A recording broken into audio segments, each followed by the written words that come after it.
Peace,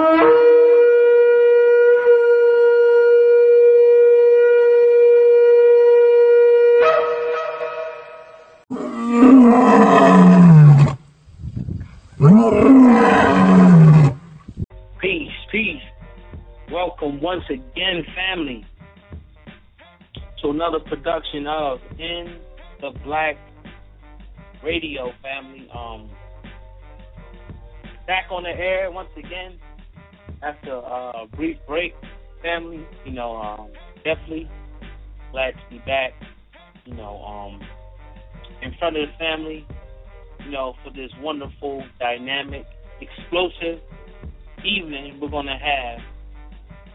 With the good brother Ron Divine Prospect of the Hebrew War Machine, family. So that's always exciting. If you heard this brother, you had an opportunity to check out the Kemet on Trial debate. He was the brother, who had about a 15-minute presentation towards the end of the debate. Which was dynamic. I've been watching a few of these brothers' videos.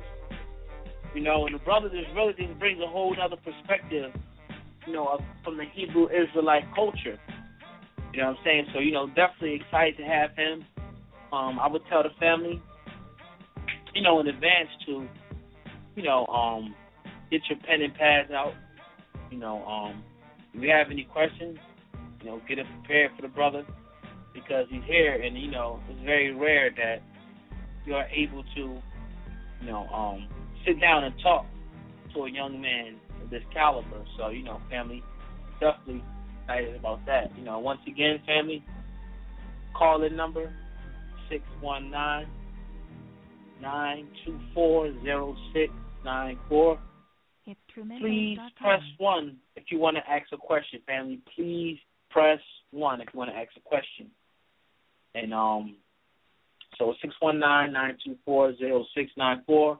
We also encourage this family to go to blogtalkradio.com/InTheBlackRadio and make sure you follow us. You can see when, we are broadcasting our next program, family. So, definitely want to welcome Brother Soul of Mine. And real quick, what's good, brother? What's going on, man? Peace, family. What's going on? Chilling, man. Just happy to be back on, on the air, man. To share some information, with the family, man. You know what I mean? Okay. No doubt. Prospect on yet? No, I haven't seen his number hasn't popped up yet on the board here, but we should probably be here any minute. You know what I'm saying? You got a confirmation from him, right?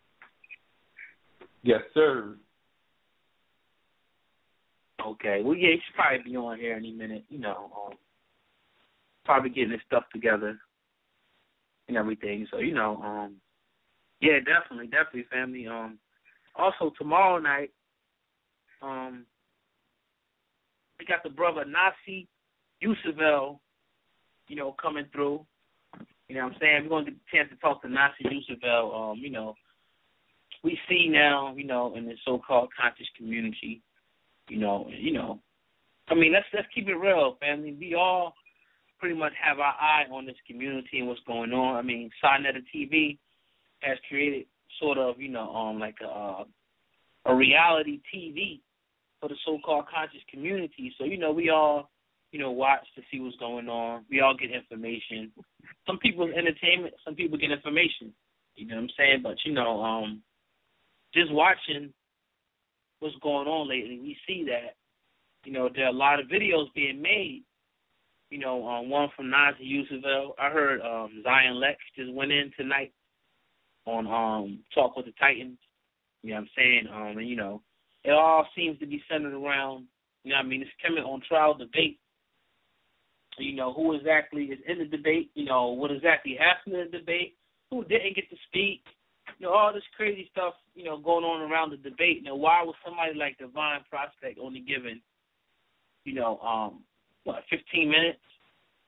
to present his information, as opposed to other guys on the team that were up there, not taking away from anything or any other guys on the Hebrew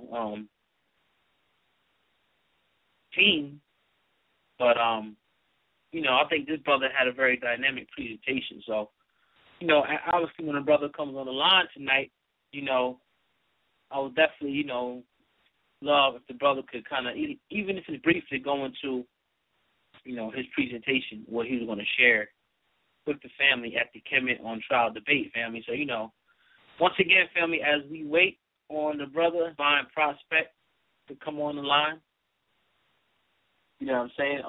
We're going to take a quick break, family, and we're going to play a song for the family. We'll be right back, family.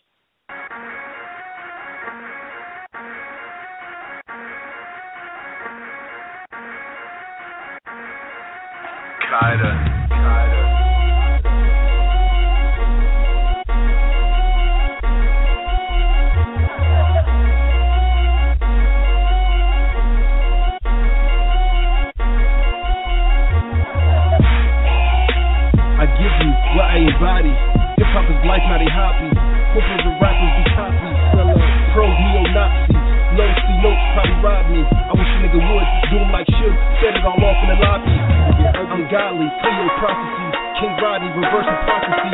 Sick logically, ain't no stopping me. The man on the moon, why they locking me? Going on shrooms, fuck sobriety. Sober thoughts, the soldiers lost. Comrade down, purple hearts. Tensions flare, riots spark. Ain't no justice. It's more like fuck it. Windows busted, the lovers lusted. Recognize the devil's lies. Deceive the sheep, the rebels rise. We down to rise, Adams collide. Magnus 05, make it so rise. Put a sin in hell, niggas still survive. We was born to thrive, taken by surprise. All the war, strategize, mental grind. Paint the line, write the script, change the hands of time. Creation design, amazing rhymes. Making it count, making it count. This is that bounce, this is that bounce. Turning around, burning the crown. We are royal now. I said we are royal now. You're now in tune with royal sounds. I'm coming on fire, running on wires. Manifestation, planting a nation, revamping the Maya. Shot out the sling, this is my thing, probably way higher. Dating Messiah, play out, retire, shrooms of papaya. Proposal, disposal, artifacts, these artifacts. Martians crashing with arson black, like the match. Tonight we spaz out on the fast route at the trap house. Let them packs out, niggas ass out, shit cash out. See the trash talk, what is that about? Gentrification, with no education. If they not willing to learn, then how can we save them? Breaking slavery, keeping them hitting their own kind, with their own mind. Change the books, the hands of time, by his design. Mankind, cast off all the swine. What we doing fine? Fuck the parasite, above Fahrenheit. Too much light, sons of God, prepare to fight. Warrior class, it's my delight. Turn up tonight, celebrating life, left to the right. Making it count, making it count. This is that bounce, this is that bounce. Turning around, burning the crown. We are royal now. I said we are royal now. You're now in tune with royal sounds.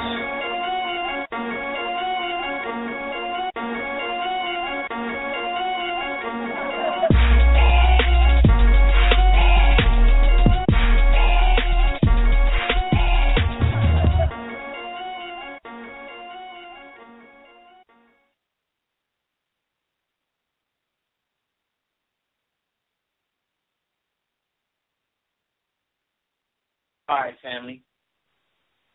I'm not sure if you was able to hear me. Having technical difficulties here, but yeah, we back. So I was talking, family. I'm sorry for the brief, pause in the show, but sometimes this format does experience technical difficulties. You know what I mean? So we're back, and what I was talking about is recently. March 17th, I know we were all looking at our Facebook and our Instagram timeline, what we seen, and I know you've seen it because I've seen it, there's a lot of black people, unbeknownst to them, celebrating St. Patrick's Day. You know, I can even remember, you know, being younger, you know, going to a predominantly white school, and, you know, this is a holiday that was celebrated by, you know, Irish, Italian, German. I mean, all these white people celebrate this holiday, and they all kind of join into the Irish spirit. You know, I can remember, you know, kids talking about four-leaf clovers, and, you know, it's something that gets, you know, kind of introduced into Black America's culture. You know what I'm saying? When you talk about these holidays, you know, so you see a lot of black people wearing green, you know, green necklaces. You know, some people might paint their eyelids green, green makeup, green lipstick, you know what I mean, green glitter, you know, four-leaf clovers, the whole nine. And, you know, on the surface, you might say, oh, ain't nothing wrong with it. Just like, you know, people say, you know what I'm saying, ain't nothing wrong with Christmas on the surface, you know. But let's just say, for example, you know what I'm saying, that, you know, that Europeans made up a holiday called Blood Day. You know what I mean? On this Blood Day, you know what I'm saying, what they did was, you know, they slaughtered and murdered, let's just say 25 million Africans. They murdered 25 million Africans. Now, you know, they called this day Blood Day to commemorate, you know, them killing 100 million Africans. So, you know, as the years go on, you know, they passed it down, you know what I'm saying, to their, you know, to their sons, their grandsons, etc. And they passed this holiday on, you know, in the tradition of killing 100 million, you know, black people. So now, you know, it's almost the same thing when you're wearing, you know, green, or you're celebrating Christmas. You know, I know a lot of us, you know, our family celebrate these holidays, man, Thanksgiving, and I mean, they really don't know. And a lot of them are so far gone, they're never going to turn around. But it's definitely up to us to at least raise the awareness to the people, to at least tell them that whatever they do after that is on them. So, you know, as we go back to St. Patty's Day, and my group of people around me that, you know, might say, you know, you kind of go too far with this, and, you know, it's too deep and it really don't matter. But it does matter, because anytime you're celebrating, you know, your cultures or your people's demise, your people's wholesale rape and murder at the expense of another group of people, you know, that shows a psychological illness inside you. Psychological illness. Now, I want to read this short passage, you know, about St. Patty's Day for the family, so you can kind of get abreast what this holiday is really dealing with.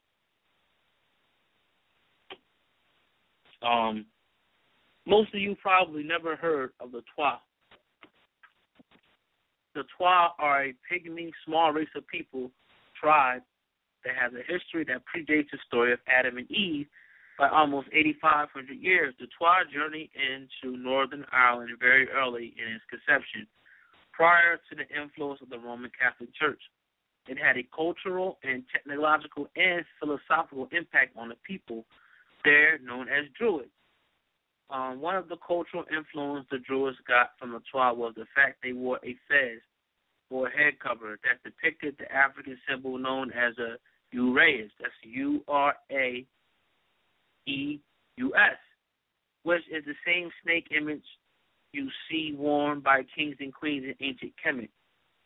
Now, the Roman Catholic Church, seeing the practices of the Druids, wanted to convert them, and they couldn't. They would remove them and their beliefs, as well as the Twa, who were still present in Northern Ireland at the time. The guy known as St. Patrick was given an order to set up Roman Catholic churches all over Northern Ireland, and in the process was to convert or remove the Druid and Twa influence. Guess which one Mr. Patrick carried out? He killed countless number of Druids and Twa people in the name of the Father, the Son, and the Holy Spirit. Now, let me repeat this to all you people out there following St. Patrick's Day, St. Patty's Day, the luck of the Irish, the lucky charm day. Mr. St. Patrick, Mr. St. Patty's Day he killed countless number of Druids and Twa people in the name of the Father, the Son, and the Holy Spirit. So when you hear people tell you that he was made a saint because he removed the snakes from Northern Ireland, it's really referring to the Israelites. I'm probably pronouncing this wrong, family. Israelis that he removed. So let me go back. I'm going to open Solar Mafia mic right now, brother. I'm just, giving them a brief history of St. Patty's Day. So I know, like, you and me, looking on Facebook and Instagram, we see a lot of our people, celebrating these European holidays. So I was just getting people, just reading them a short couple of paragraphs, St. Patty's Day. So, family, let me go back for the family now. Now, the Roman Catholic Church, seeing the practices of the Druids, wanted to convert them. And if they couldn't, they would remove them and their beliefs, as well as the Twa who were present in Northern Ireland at the time. The guy known as St. Patrick was given an order to set up Roman Catholic churches all over Northern Ireland, and in the process was to convert or remove the Druid and Twa influence. Now, guess which one Mr. Patrick carried out? He killed countless numbers of Druids and Twa people in the name of the Father, the Son, and the Holy Spirit. Now, family, I was just laying that out to the family. Looks like we have the brother Divine Prospect on the line. I'm going to open the brother's line up in 1 second. I was just, touching on real briefly for the family, black people celebrating these European holidays, such as, St. Patrick's Day. But, without further ado, family, because I know the brother's time is valuable, so I don't want to hold the brother up. I'm going to welcome the 678-430, Brother Divine Prospect. What's going on, brother? Peace, peace. Welcome to In the Black Radio. Peace, King. Peace and Black Power, man. How you doing, Chief? I'm doing good, man. It's definitely an honor, to have you out here tonight, man. And, it's an honor and a privilege, man, for you to keep your word, man, and come on out here, man. So I definitely appreciate it, brother. Of course. I always have a knack for supporting those on the come up, because I believe that you guys are the most sincere, you're the guys that are most powerful, because you're trying to make a statement for the community from a different aspect or angle. So you guys deserve the most support in my mind, and this is who the Black conscious community should be supporting, the grassroots level. Yes, sir. That's awesome, man. I appreciate that. I just want to, I don't know if you remember, brother, but I know you probably ran into a lot of people, but we were actually the two brothers when you came into the Kemet on trial debate. We had the little tablet when you first came in the door, and we gave you the interview. I'm not sure if you remember. I know you did a lot of interviews. Yeah, of course I remember. Yeah, I remember. I was looking for that footage. Where's that footage at? I just can't get. I'm trying to figure out how to get off my my little tablet, but I'll figure it out, man. I'm not that tech savvy, but I'll figure it out. I'm very tech savvy, so if you need help, holla at me. Oh, definitely, brother. I definitely will, brother. So yeah, man. So yeah, brother. I just want to kind of just start off, with some questions for you. Sure. Definitely. So I just want to know, where did you start your formal education, like especially in Kemetic and biblical studies? Like, how did it all start? Can you bring it up for the family, please? Sure, that's a great question. First, I want to say peace to the family out there. Thank you guys for tuning in to this show. This show was awesome, right? Because I checked out some of it, because I always do some research before I get involved in anything. And I want to co-sign it for the people that you guys need to call in. And if y'all miss this show, you're missing a lot, because then you're not going to know when the future shows are coming up. And it's going to be a lot of powerful things that are coming up on the show. So first, I want to let the family know that I respect this brother, I respect this platform, and you guys need to support it. So I want to get it out there for the family first. Next thing I want to say is all praises to the Most High Power for allowing me to be here tonight, to be able to be a conduit for his energy. I also want to give thanks to the ancestors as well, who had came before me in the name of RBG and Black Power, because they've laid the framework for us to be able to speak and have our platforms that we have today. And I just want to thank the people out there for supporting, the leaders in the community, and to please continue to hold us accountable for the things that we're saying, the things that we do, so we can continue to stay grounded, we can keep our ear to the street, and we can work for you guys, because the best leaders are the greatest servants. So I want to get that out of the way if you didn't have a problem with that, King. And to answer your question, I mean, a lot of people ask me about my formal education. I graduated high school, thankfully, maybe about three years later. I attempted college at John Jay College, Criminal Justice in New York. I was there for about 2 years for criminal cytology, and then I dropped out. And then 2 years later, I went back to school again to City College, and I went there for music arrangement and production, dropped out. So, that's when I realized that college wasn't for me, because I was always an outside-of-the-box thinker. And I know that when you're in college, you're given some degree of liberty in regards to attacking whatever subject matter that they put before you, but there's always a curriculum that the professors have to adhere to, and they have to make sure that you adhere to as well. One thing that I did learn from college that I would say, coupled with common sense, is critical thinking. I've learned to scrutinize and to question everything. You know what I'm saying? So in the year about 2008, I became conscious. And it was a general degree of consciousness where I was aware of what people call Illuminati and the conspiracy theories. And I watched a documentary called Zeitgeist, and that was what really opened my eyes up to consciousness, to be aware of what was going around us in regards to the international bankers, in regards to religion and things of that nature. And then, interestingly enough, I transitioned from that into being a Christian, right? But I was more of like an open-minded Christian, you know what I'm saying? So I use Christianity as a means of attacking the system that was corrupt and satanic. That's how I viewed it at that time. So from about 2009 to maybe about 2011, early 2012, I just kept studying deeper and deeper and deeper. And then a female friend of mine, she had actually mentioned to me about the Black conscious community about 2011. She had mentioned it to me going into 2012. And, being a Christian at that time, I was kind of superstitious about that. And I thought that it wasn't of God, and and it's not about unity, and it's racist, and that was the things that was coming to my mind at that time. You know what I'm saying? And but because out of love for her, you know what I'm saying, she had gave me a lot of information. So I understand the precedent that's laid out in a Black conscious community in some Kemetic circles where they say that the Black woman is God, because she definitely gave me the power and the encouragement that I needed to get involved in the conscious community. So I definitely got to give praises to that Black woman for looking out for me on that. But so I did my little research to look into the Black conscious community, and was looking at the different factions that was in the Black conscious community. And in 2012, that prompted me to leave the Christian church altogether and be done with it. So from 2012, I just got into my studies, more and more into Black history, more into the different factions in the community.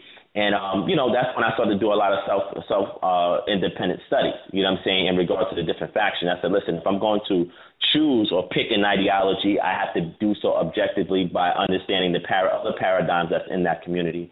So that's when I looked into the Moorish paradigm, the Kemetic paradigm, Nation of Islam paradigm.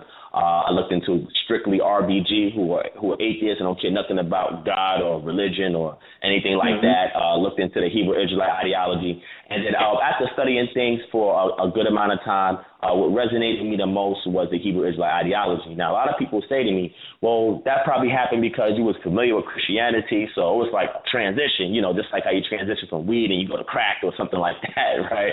That's what people say. And I would say, that would be interesting if I didn't study all the other paradigms, right? I don't knock anybody's personal conviction of what they stand for in the conscious community, but what I will say is that I'm a different breed of Hebrew Israelite. Yes, I have subscriptions to the Most High Power. Yes, I have subscriptions to what people will colloquially call the Bible. But at the end of the day, I put my ideology aside. I extract what's useful and practical, and I come under the ban of RBG to use it to empower our people. And this is why Kingdom Harbinger Ministries offers services to the Black conscious community and the community at whole. We're not strictly focus on the Hebrew Israelites. We're focused on anybody that's willing to get together and say, hey, you know what? We are not a unified nation. Let's get unified to a point where we have leverage over our oppressor. And then once we get to that point, then we can break out into our different tribes and try to cohabitat or be harmonious and live in harmony.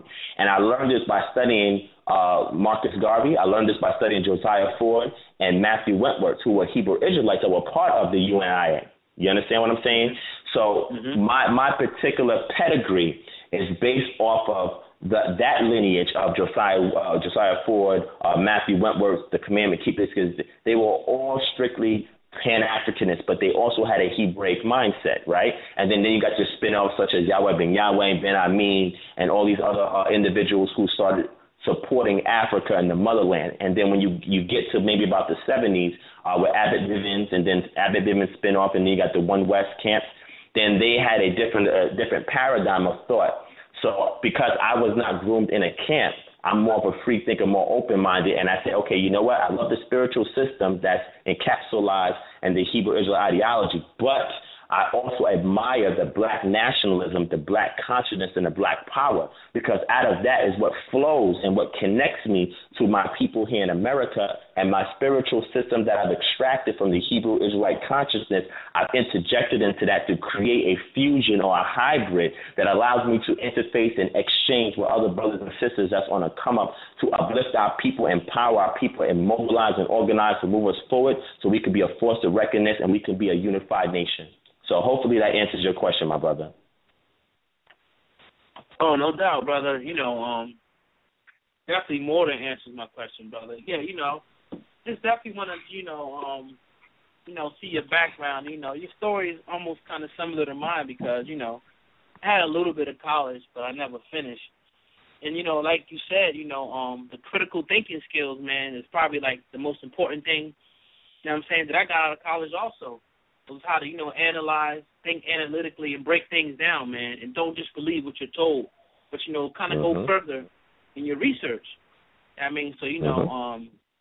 With that being said, brother, I want to ask you, now as you said that you sifted through all these different religions and cultures, and that the Hebrew Israelite persuasion, or the culture was the best for you. So what would you say about the Hebrew Israelite culture that can liberate black people in today's day and age, brother? I think that's an excellent question, and this is the fundamentals that we exist upon in regards to the organization that I'm a part of and that I pioneered.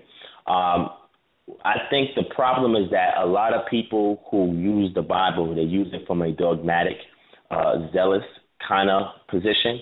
And everything that's in it is taken literally.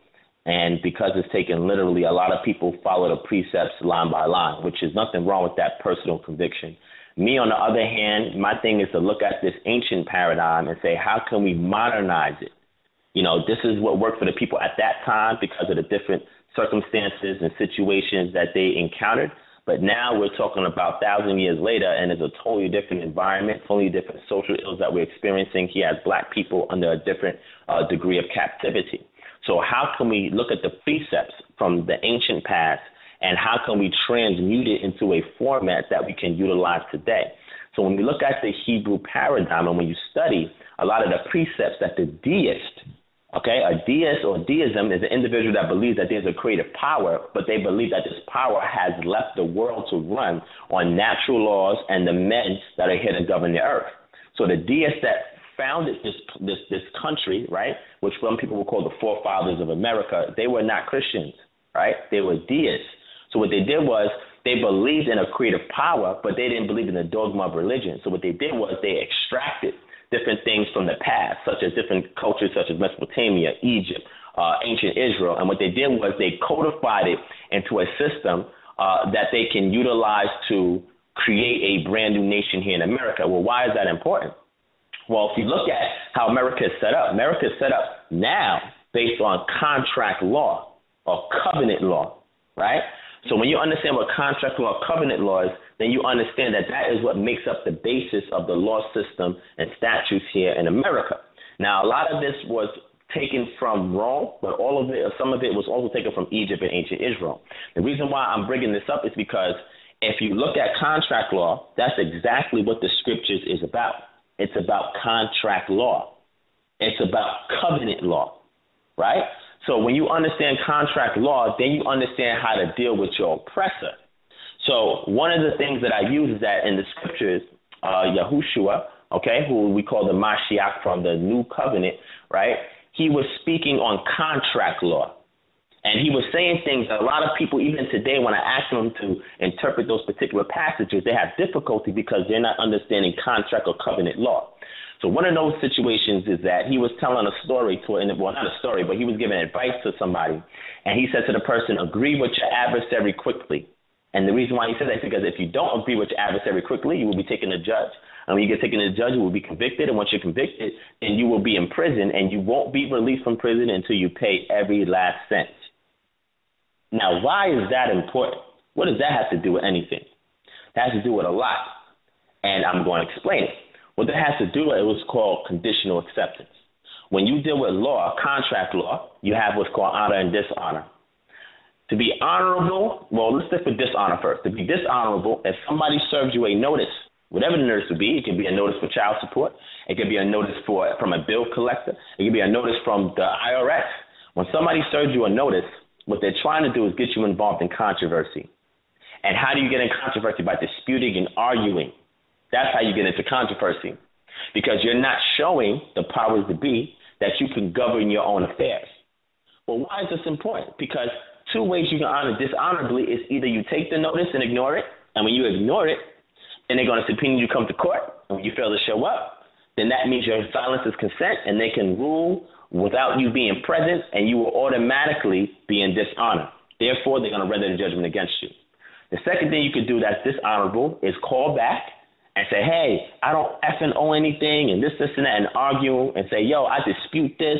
And once you argue, dispute, now you are creating controversy where a third party has to come in and adjudicate the matter. See, so now you're giving jurisdiction to a third party to adjudicate the matter. Well, the scriptures tell us how to deal with a situation like that. Honorably, because honorably keeps you out of court. Honorably is you take the notice and say, hey, you know what, I guess I pay it. I guess I owe it. Let me pay it. And you go ahead and you pay it. Another method of honorably is the one that's preferred in the text, which is conditional acceptance. The text is telling you how to avoid court. The text is trying to tell you how to avoid being imprisoned. It's a precept that was used at that time that we can transmit it today. Conditional acceptance is when they give you a notice and you accept the notice and you politely write back. You say, hey, you know what? I see that you said that I owe A, B, and C, and I have no problems paying it. But before I pay it, I need you to respond to these specific conditions and these inquiries. And if you can do so sufficiently, I will pay whatever you say that I owe.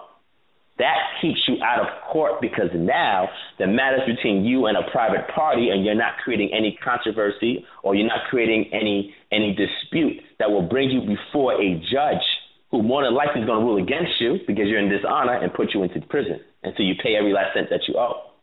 And when you understand how the fraudulent system works up, that makes up contract law in America, you'll see that the banking institutions, the IRS, all these institutions operate under fraud. But until you challenge the fraud, then guess what? It's legal.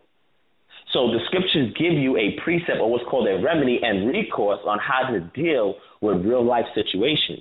And birthing out of that is our debt liquidation services. We teach people how to liquidate their debt. Where did we get that from? We got the precept from the scriptures based on contract law. So we're finding something in antiquity. We're taking it. We're looking at it. You're seeing what works, what doesn't work for today. And then we are putting it into practice through trial and error to see what works so we can perfect the systems that help liberate our people from the debt of our oppressors because they're using us as collateral for their debt. So that's one major thing. And there's several precepts in the text that deal with contract law. The scriptures also tell you how to mobilize an army. It also teaches you tactics that you can utilize today if you want to be militant, black nationalists. You can extract precepts from that today by looking at all the wars that was waged before they became a unified nation. It shows you all of that. The scriptures also tell you how to deal with socially with your brother. In Leviticus chapter 19, it gives you how to deal with your brother socially. How to be honorable towards your brother, how to give when a brother is in need, how to look after somebody. These are basic social tenets that we can still utilize today to show love to one another. But before we can do it, we have to love ourselves. Because if we don't know how to love ourselves, we're not going to see that same love in another brother or sister. So all of these precepts are in the text, but we have to modernize it to fit our current paradigms so that way we can solve problems. So I hope that answers your question, my brother. No doubt, brother. Now, let me Now, you follow the Bible, and, to me it just seems like, you got a whole different perspective, the way that you, extract information, from the different, your sources.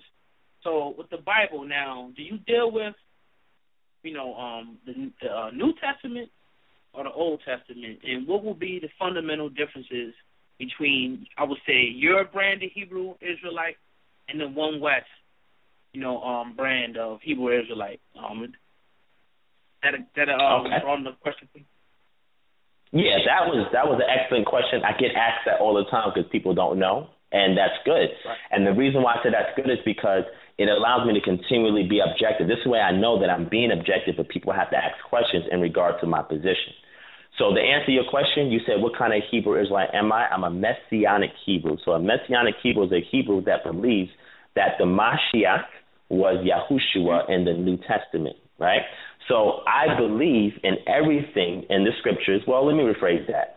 I believe on the scriptures as much as I'm able to prove based on manuscript evidence. So I deal with textual criticism, which means that I look at the various different text types that make up the scriptures, not in English, but in the original Hebrew, Aramaic, and Greek.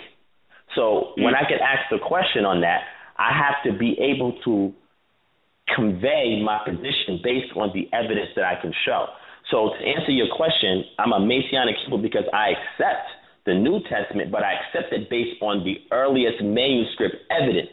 So as time has progressed and migration patterns can be marketed, scribes can be noted, when you see all these different changes that happen from the time of the inception of the life and story of who people call Yahushua or the Mashiach, you'll get the purest form of those beliefs from the Ebionites or the Nazarenes. As time progressed and it was hijacked by the Romans through various councils, now you get a totally different system that was established. Because when you look at the Roman Empire stole from both the Kemetic legacy and the Israelite legacy.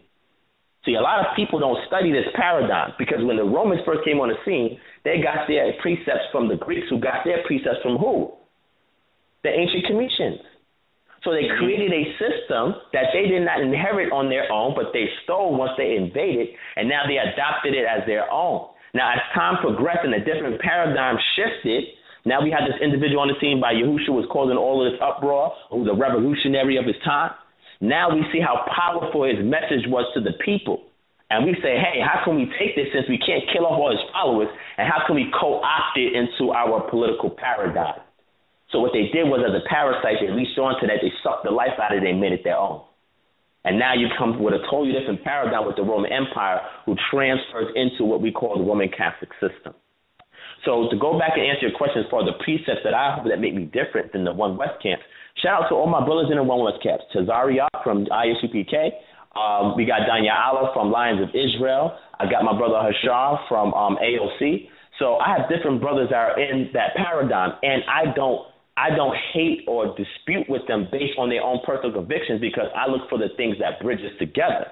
But what makes me think is that I'm pro-African, you see? Because my paradigm teaches that the original man came from Africa. This is what I teach. And then when the original man came from Africa, then he emerged to different areas of the planet from the heart of Africa. Right? And then once he got settled in the different regions, then other things started to pop up concurrently with the system that started and what we call today as Lower Egypt or Lower Kemet.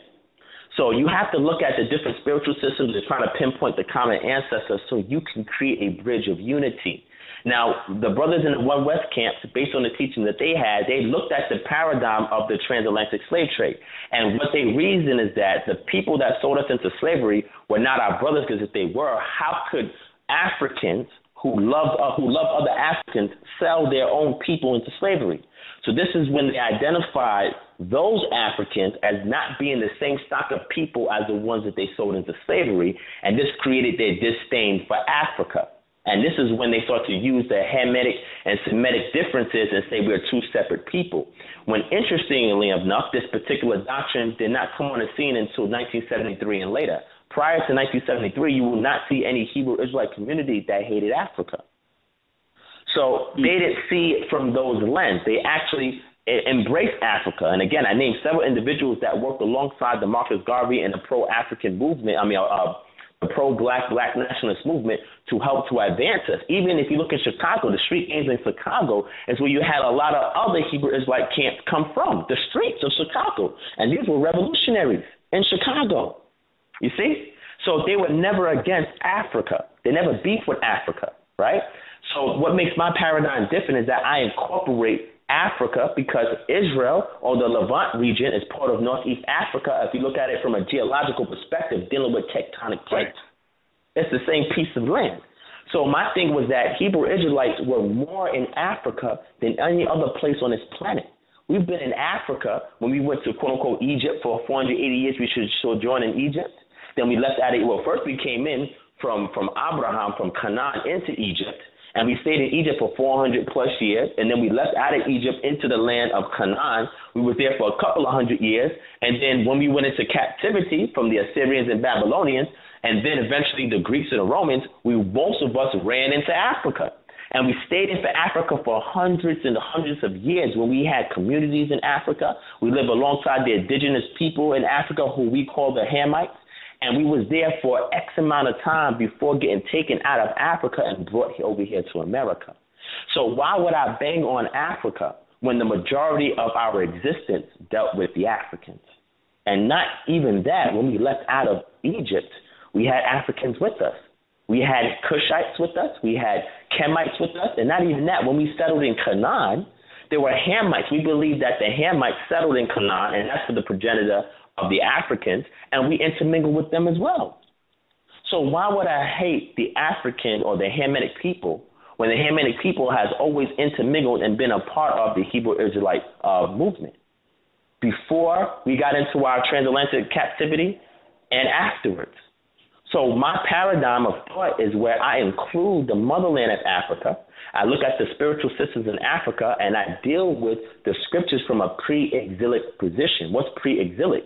Before Israel went into captivity to the hands of the Assyrians, the North Kingdom, and into the hands of the Babylonians, the South Kingdom, they had a totally different system that is different than what we have today. There's some similarities, but there's major differences. But you have to study anthropology. You have to study archaeology, migration patterns. You have to study things such as paleography in regards to manuscripts and how things changed from when we had the Alexandrian text sites in Africa to the ones in the Byzantine Empire that happened later on. When you do history outside the scriptures of the other people, let's say Tacitus and other people who spoke on the Hebrew people, when you do in-depth studies, you start to see there's a particular culture, even inherent in the scriptures themselves, the fingerprints are there, that was a totally different system than what we have to today. So what I'm trying to do is get back to that system, because that spiritual system is similar to the African spiritual systems that we have today in Africa, such as the Yoruba tribe, the Igbo tribe, the Akan, the Ewe, the Mandingo people. It's very, very important is that when you look at it from a pristine point before captivity, you'll understand the true identity of the people, because when you go into captivity, the objective is to survive. The objective is self-preservation. You understand what I'm saying? And unless you get enough favor from your captors to set up something for your own self. So that's what makes me distinct and unique, because I do the history, I do the science, okay, and I look at things from a textual criticism perspective, because that was the degree of skepticism that I was taught from the little bit of time I spent in the college, to scrutinize all of the evidence before speaking definitively on a matter. So I hope that answers your question, my brother. Yes, sir. I want to ask you now, when you're talking about those people who came in to Egypt or Africa, so do you agree with Josephus calling the Hyksos the Hebrew Israelites? Or who would you call those people? What would you call them? Now, that's very interesting. I'm going to answer you, but I'm not going to give too much, because on April 5th, we have a Hebrew Israelite Summit, and I'm going to expound more on that topic. But to answer that question for you, I have a series called Concrete Faith, and I air that every other Monday at 9 p.m. Eastern Standard Time.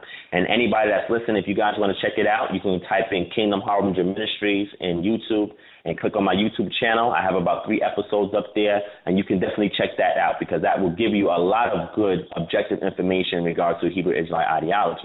So when we talk about the Hyksos, we need to understand. Brother, say that one more time so the family can get it, brother. Say that slowly. Kingdom. Oh, yeah. Yeah, well, the name of my organization is called Kingdom Harbinger Ministries. If you type in Kingdom Harbinger, H-A-R, as in Roger, B as in boy, I-N-G as in Gregory, E-R, Ministries, Kingdom Harbinger Ministries, type that into YouTube. Click on the channel that comes up. You'll see all my videos that I have up there. I have about 10 or 12 of them, I believe. And you can check out those videos. I have 3 videos on there called Concrete Faith, episode 1, 2, and 3. They deal with epistemology. They deal with textual criticism. They deal with archaeology. And I deal with all these different aspects to validate some of the biblical claims that's made there, sans the theology. So the fam want to go there. My last episode that I did was this past Monday, where I touched briefly on the Hyksos as well. So to answer your question, brother, you have to study the paradigm of who the Hyksos was. The Hyksos were never one stock of people. If you look at any firsthand information about anybody that did recent archaeological digs and anthropological research on who the Hyksos were, they were a multi-ethnic group of people. They were never one stock of people. So when you look at Josephus' writing, Josephus was speaking based on the limited scope of information he had at his time. That means that some of the information that he brought forth was good and bulletproof. Some other information that he brought forth was inconsistent because he was limited to the amount of information that he had at the time. So you cannot take 100% of what Josephus says as gold. You can't do that. You have to look over the claims that he's making and find some way to use the modern devices that we have today to validate any claims that he has made. So when he said that the Hyksos were the Hebrews, he was onto something, but he was limited in scope to what he knew. Now, the Hyksos themselves was a multi-ethnic group, and one of those ethnic groups of people there were the Hebrews. But it was not just solely Hebrews. If anybody says to you that entire Hyksos were the Hebrews, that is false. That's false. Because if that's the case, then that means that the Hyksos kings from the 15th all the way to the 18th dynasty when they got kicked out, the Hyksos kings would have been Hebrew kings. And if they were Hebrew kings, you would have had Hebrew kingdoms before the Exodus and before the establishment of Israel. And that was not the promise that the Most High made to the children of Israel. He did not tell them that he was going to have a kingdom in a different nation before they set up their kingdom in Canaan. That would not go in line with Scripture. So the Hyksos themselves was a multi-ethnic group of people that consisted of various Semitic people from the Hittites all the way to the Phoenicians, the Canaanites. You had some individuals from Syria that was there as well. So you had various people, even some sea peoples. The sea peoples, a lot of people do research on who the sea peoples were. In ancient Israel, we call them the Philistines, right? And if you look at it from Kemetic texts, they're Mycenaeans, or they call them the sea peoples. So you have to look at the entire smorgasbord or entire spectrum of data that we have today, take that information and superimpose it into the past, see their shortcomings, see the things they had right, and be able to give an objective perspective so that way when you deal on a scholarly or academic level, which I interface on, they will not look down upon you. They will not laugh at the information you presented because it's thoroughly researched and is well cited. So hopefully that answers your question, my brother. Yes, sir, brother. Definitely, appreciate it. For the family out there, we have Brother Divine Prospect, on the line right now, family. The call-in number is 619-924-0694. Press 1 if you have a question, for the Brother Divine Prospect. And you're a member of the Hebrew War Machine, right, brother? Yeah, well, in regards to the Hebrew War Machine, I am an unofficial member, and I say that because I was contracted or outsourced by them to provide research and support on various different endeavors that the group does. So I'm not an official member per se where I'm part of the body politic that makes up the actual group, but I am an associate because I provide research and support on different ventures. So, for example, the debate that passed on February 8th that a lot of people was privy of, I was asked to come on board to provide research and support. The reason why I spoke is because I was encouraged by Polite behind the scenes to speak. Polite wanted me to speak, right? He said, Divine, people want the information that you got. Put it out there, Divine, because, Divine, I'm going to get on something that you taught. And when I get on something that you taught, Divine, you're not going to let me get away with it, right? I said, nah, Polite, if you do that, I'm going to put some work in on you. He said, all right, go in, Divine, we want you to go in. And I said, okay. I said, fine, no problem. And I know he likes to do it because he likes a lot of youthful energy. You know what I'm saying? Getting involved. He knew I was bringing a degree of youthful energy, and he wanted me to say a little something at the debate. You know what I'm saying? So first I came on for the Hebrew War Machine to be outsourced for research and support, and I wound up actually speaking. But yes, I'm still an unofficial member of the Hebrew War Machine. I support my brother Nazi Ashafel, Demo Fulton, everybody else is a part of the group. And I definitely, anytime there's a venture or an endeavor and they need my support, I'm there for them. They need my research, I'm willing to provide it for them. So I'm not the official spokesman for the group, but yes, I am an unofficial member of Hebrew War Machine. No doubt, brother. You know, again, brother, you know, it's definitely appreciated, brother. Now, I'm going to deal with this whole 12 tribes chart now. You know, this has been, you know, a topic of controversy, you know, with some Hebrew Israelite groups saying, you know, for example, you know, we look on Facebook, you know, it's this one guy that will post a picture up of ISP UK, you know, and it appears to be a white man that's in that organization, you know, whether you want to call him Hispanic, Spanish, you know what I mean? The guy, he looks white, and a lot of people are saying that they're, you know, that they're following, you know, they're being integrationalist, you know, what have you. What is your thoughts on the 12 tribes chart? Because that, you know, that's a pretty big issue right now in the conscious community, brother. So what would you all say on that, brother?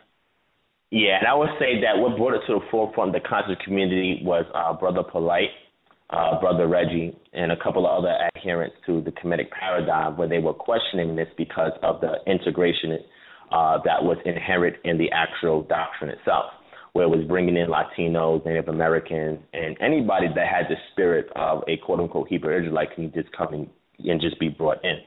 Now, in regards to the 12 tribes chart, to the family that's out there, I want you guys to type in 12 tribes chart into YouTube, type in my name, Divine Prospect.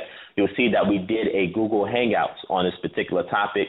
I just was asked to come and be a part of it, so I came in. I just wanted to observe, but I was asked to speak, so I spoke my piece on it.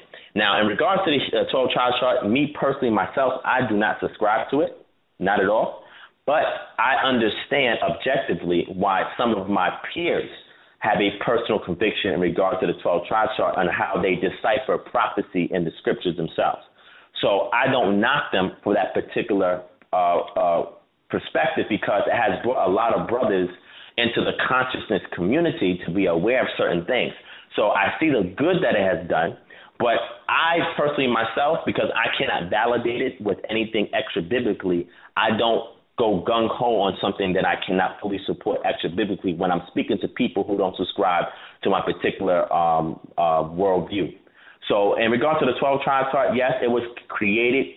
The roots of it came from Abbot Vivens, and then Masha and Ariyah and King Yaakov. They came up with this 12 tribe chart system by analyzing the people of captivity here in the Western Hemisphere, which were the Native Americans and Latinos, and also the Africans or so-called African Americans or Negroes. And they identified all of them to be descendants of the 12 tribes that was in the land of Yisrael. So they have their research. I know one of my brothers named Yahushua, who's a good brother, a dear brother to me. My brother Gorilla Hebrew, another good dear brother to me. And there's some monsters in regards to extra biblical evidence for the 12 tribes chart. So whenever I have a dialogue with them, they bring good information, good research on it, and I respect them. But then you have other people who have drone ideology, which means that somebody uploads a program into their brain and they just thoughtlessly walk around speaking on something that they have no full understanding of. And those are the people that I have a contention with, and not a contention in a bad way. But when I say contention, meaning that they tend to challenge me because I don't subscribe to the chart. And then I give them my particular position, and normally they back off. Some of them become stubborn, and that's cool. That's how we grow. That's how we learn. But then I have to refer them to those two brothers that I mentioned and other brothers that I know that are real scholarly in that regard, so that way they can have more ammunition, because I want to train them to know that everybody you talk to is not going to be a Hebrew Israelite. And you may one day have to speak this message on an academic level, and you want the evidence to approve of what you're saying, not just because it was hearsay from an elder who taught this to you, but you actually have all of the subsequent evidence to prove your point. So me personally, I don't subscribe to the 12 tribe chart. I don't have a big beef with those who are scholarly when they present the 12-tribe chart. I have an issue with those who cannot defend it extra-biblically and they only speak rhetoric that was given to them or downloaded into their minds from their elders. And that's not a fault of their own. The elders probably didn't have all the tools to actually confirm what they're saying. But because I deal on an academic level on behalf of the Hebrew Israelites, I have to be very careful what I'm able to present to them so they can accept my argument. I can't make any logical or informal logical fallacies or red herring fallacies when I present my information. So I have to use the rules of epistemology to properly ascertain the evidence that I come across and be able to convey it to the audience or demographic that's actually listening or participating in the information that I'm giving forth. So again, in regard to the 12-tribe chart, that's not my personal conviction, but those who have it, I respect those who have the scholarship. And I just see it for me in the struggle. I see the Latinos that were mixed with Negroes or Africans in the slave trade, and also the native-born Negroes here in America, in Brazil, and the Caribbean, to all be descendants of some of the Hebrew tribes that were taken into captivity. Now, my particular disposition, and I'll say this real quick, King, and I'll give it back to you, is that I teach, and you can go to type in on Sinetta's channel, Sinetta TV 7, type in my name, Divine Prospect, and you'll see the first lecture that I did for Sinetta, where I go in depth in regards to my teaching, right? I did a 2-part series. Does the Bible provide insight on the condition of blacks in America? And in the second part of that lecture, I actually teach that Hebrew Israelites were mingled amongst the indigenous African tribes, and they were all taken in concert together into the captivity. So I never teach that all the quote-unquote so-called Africans that taken into the transatlantic slave were all just Hebrews. I don't teach that, right? I teach that you had some Hebrew Israelite communities that were living side by side in peace with these other indigenous African people. A lot of them, if you look at the works of Al-Idrisi and Asikia Muhammad, you'll see that they created, Al-Idrisi created, he was a cartographer, right? And he created a map that was showing the different Hebrew Israelite communities that were in West Africa. And then you have Asikia Muhammad that was putting to death native Hebrews, people who had Hebrew cultures in West Africa, and they wanted them to convert over to Islam. So you start to see this in history, and also if you look at the works of Dr. Ben, he also speaks that a percentage of Africans in America also are descendants from these Hebrews that were dwelling in West Africa. So we have more than enough evidence to show that there were a good number of Hebrew Israelites, but it was not only Hebrew Israelites. You had other Akan people, Ewe people, Yoruba, Igbo people who had indigenous African Hamitic spiritual systems that were intertwined with us. And when we were brought here, we intermingled with one another. And then the slave master got involved and he had sex with us. And then there were some blacks that came over here who were free Negroes, who were not enslaved at all. You understand? So you have to take that element also into consideration when looking at the mass of data before you jump to any conclusions and try to do what's called hasty generalization, which is a logical fallacy, and end up in error when you present your argument or information. Yes, sir. Yes, sir. Definitely. Now, now we're talking about, the Hebrew Israelite culture and the faith. Now, this is a very, important question that I have, and that, this is a common question. I'm sure you probably heard 1,000 times by now. When you're speaking about David, you're talking about Moses, and other, characters in the Bible, Jesus, now. If these people were so important or detrimental to biblical history and ancient history, where is the evidence that, these people existed? And not only the evidence that they existed, but, the tombs, the monuments, something outside of the Bible that would, show them, some type of existence of these great people. Brother, I would definitely like to get your perspective on that, brother.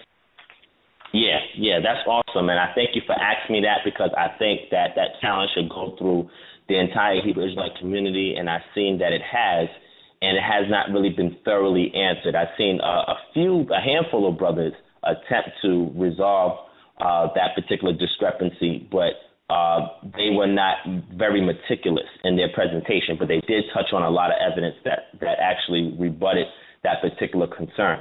Now, if you guys go to my YouTube channel, type in Kingdom Harbinger Ministries, I have a video in there called A Biblical Exhumation Apology for the Black Conscious Community. You can also go to Kalam L's page where he has the same video posted there. And when you look at that video, I make an attempt to give a point of reference in regards to the situation with the tombs or edifice or monuments that were made for these great people. Now, to answer that question for you, since I already did the presentation, I can speak liberally on it, and I will give you a couple of points, right? First thing is, historically speaking, we have the evidence that a people called Israel existed, right? And we have several extra biblical references to attest to that. So, for example, we have the Moabite stone, right, or the Misha Stela. The Misha Stela talks about the people of Israel. It talks about their God, Yahuwah. This is all written in what's called the Paleo-Phoenician script. And it identifies these people as being a group of individuals who had a particular God that they worship. And this Moabite Stela is something that is an archaeological find that's accepted by every archaeologist that's in the field as a legit source. We also have the different cuneiforms from the Babylonians called the Babylonian Chronicle cuneiforms that also identify the people of the stock of Israel. We also have Assyrian references that also talk about the people of the stock of Israel. We also have what's called the Shashu of Yahu, or YHW, which we can see in two particular sources in the Kemetic literature, right, in hieratic that talks about these people in the land of Yahu called the Shashu. So they were known based on the cult that they were associated with. And the cult just means a person that followed a particular god or a pantheon of gods, right? So when we talk about these individuals who were so great and what happened to these individuals who were so great, well, the scriptures, when you look at it themselves as the primary source to make these claims before you corroborate that evidence, before you corroborate those claims with evidence outside of it, it tells you what they do in regards to burials. So a lot of people would have to study the Semitic culture. For example, you have to go to the Canaanite culture. When you go to the Canaanite tombs that are there in the Levant region, you understand how they cared for those who had died. So, for example, here in America, right, if I have a loved one who passed, God forbid, my mother or father or whatever the case may be, and after they passed, we had the funeral. After the funeral, I decided to get them cremated, and I put those ashes in an urn, and I keep it with me everywhere I go.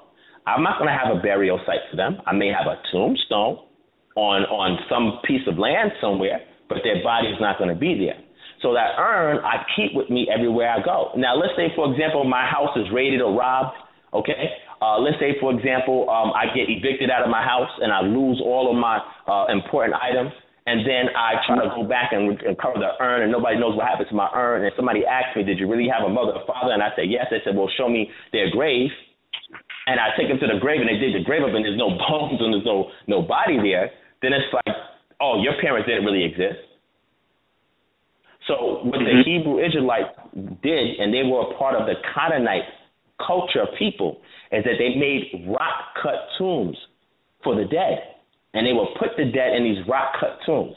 After a year's time, after the body has fully decomposed and the bones were there, they would take the bones out and put the bones in an ossuary, and they would keep the ossuary with them like we would keep an urn in our homes. So these bones would not be there. You will have the tombs that are there, but the bones will not be there. Now, why is this important? Because I study ancient Kemet, and I have so much respect for the culture to the point where I extract a lot of elements from the culture and try to apply it today to help with liberation of black people, and also so I can connect with my Kemetic brothers. But the problem that we make, or the fallacy that we make, the logical fallacy that we make when it comes to ancient Kemet and ancient Israel, is that we impose a particular precedent of scrutiny on ancient Israel that we don't do for any other culture. For example, we know that there was a series of Assyrian kings that were great, Xerxes and all that existed, that we don't have any recordation of their bones or their graves for. But yet they existed. We have individuals like the so-called Alexander the Great. We don't have his body either. Not even that. When you study ancient African traditions or cultures in Africa, let's say the Yoruba, that I'm very familiar with, you have what's called griots. And the griots are the holders of the information of the ancestors of the people and the history of the people. And what they do is that they present that factual information in a mystical way to convey a story so that the masses can accept it. Now, what happens when you go there and you ask them to validate the stories of their loved ones and to find where their bodies are at? Number one, they don't support European archaeology that comes and digs up bodies in the name of science so they can sell it on the black market or claim the fame that they have the bodies of these ancestors. Every African culture did not have the funding to do mummification. So a lot of their ancestors were buried, and now to this day, they cannot tell you where they're at.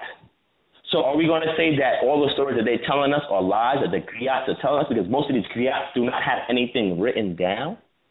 It's the outsiders that come in who are intrigued about this culture that writes down all the details of their story. So do we put the same degree of scrutiny that we put to ancient Israel to every other culture, except to step back and say, hey, wait a second, what was the Canaanite culture and how did they bury their loved ones? When we look at Israel, Israel was plundered twice. It was plundered first, it was sieged first by the Babylonian Empire, and the Babylonian Chronicles, which is a series of letters that's written in cuneiform, attest to that. And it was laid siege to the temple that they had. It was laid siege again when the Romans came in 70 AD, and then in the Bar Kokhba revolt in 132 AD. So the temple, which housed most of the original scripts that we had, most of the artifacts that we have. For example, if you look at the Arch of Titus, which was erected in 85 AD, and it's there in Rome that you could check it out. It's a physical item that's there. You see the Romans pillaging and taking items out of the temple in Jerusalem. So that would include all of our artifacts.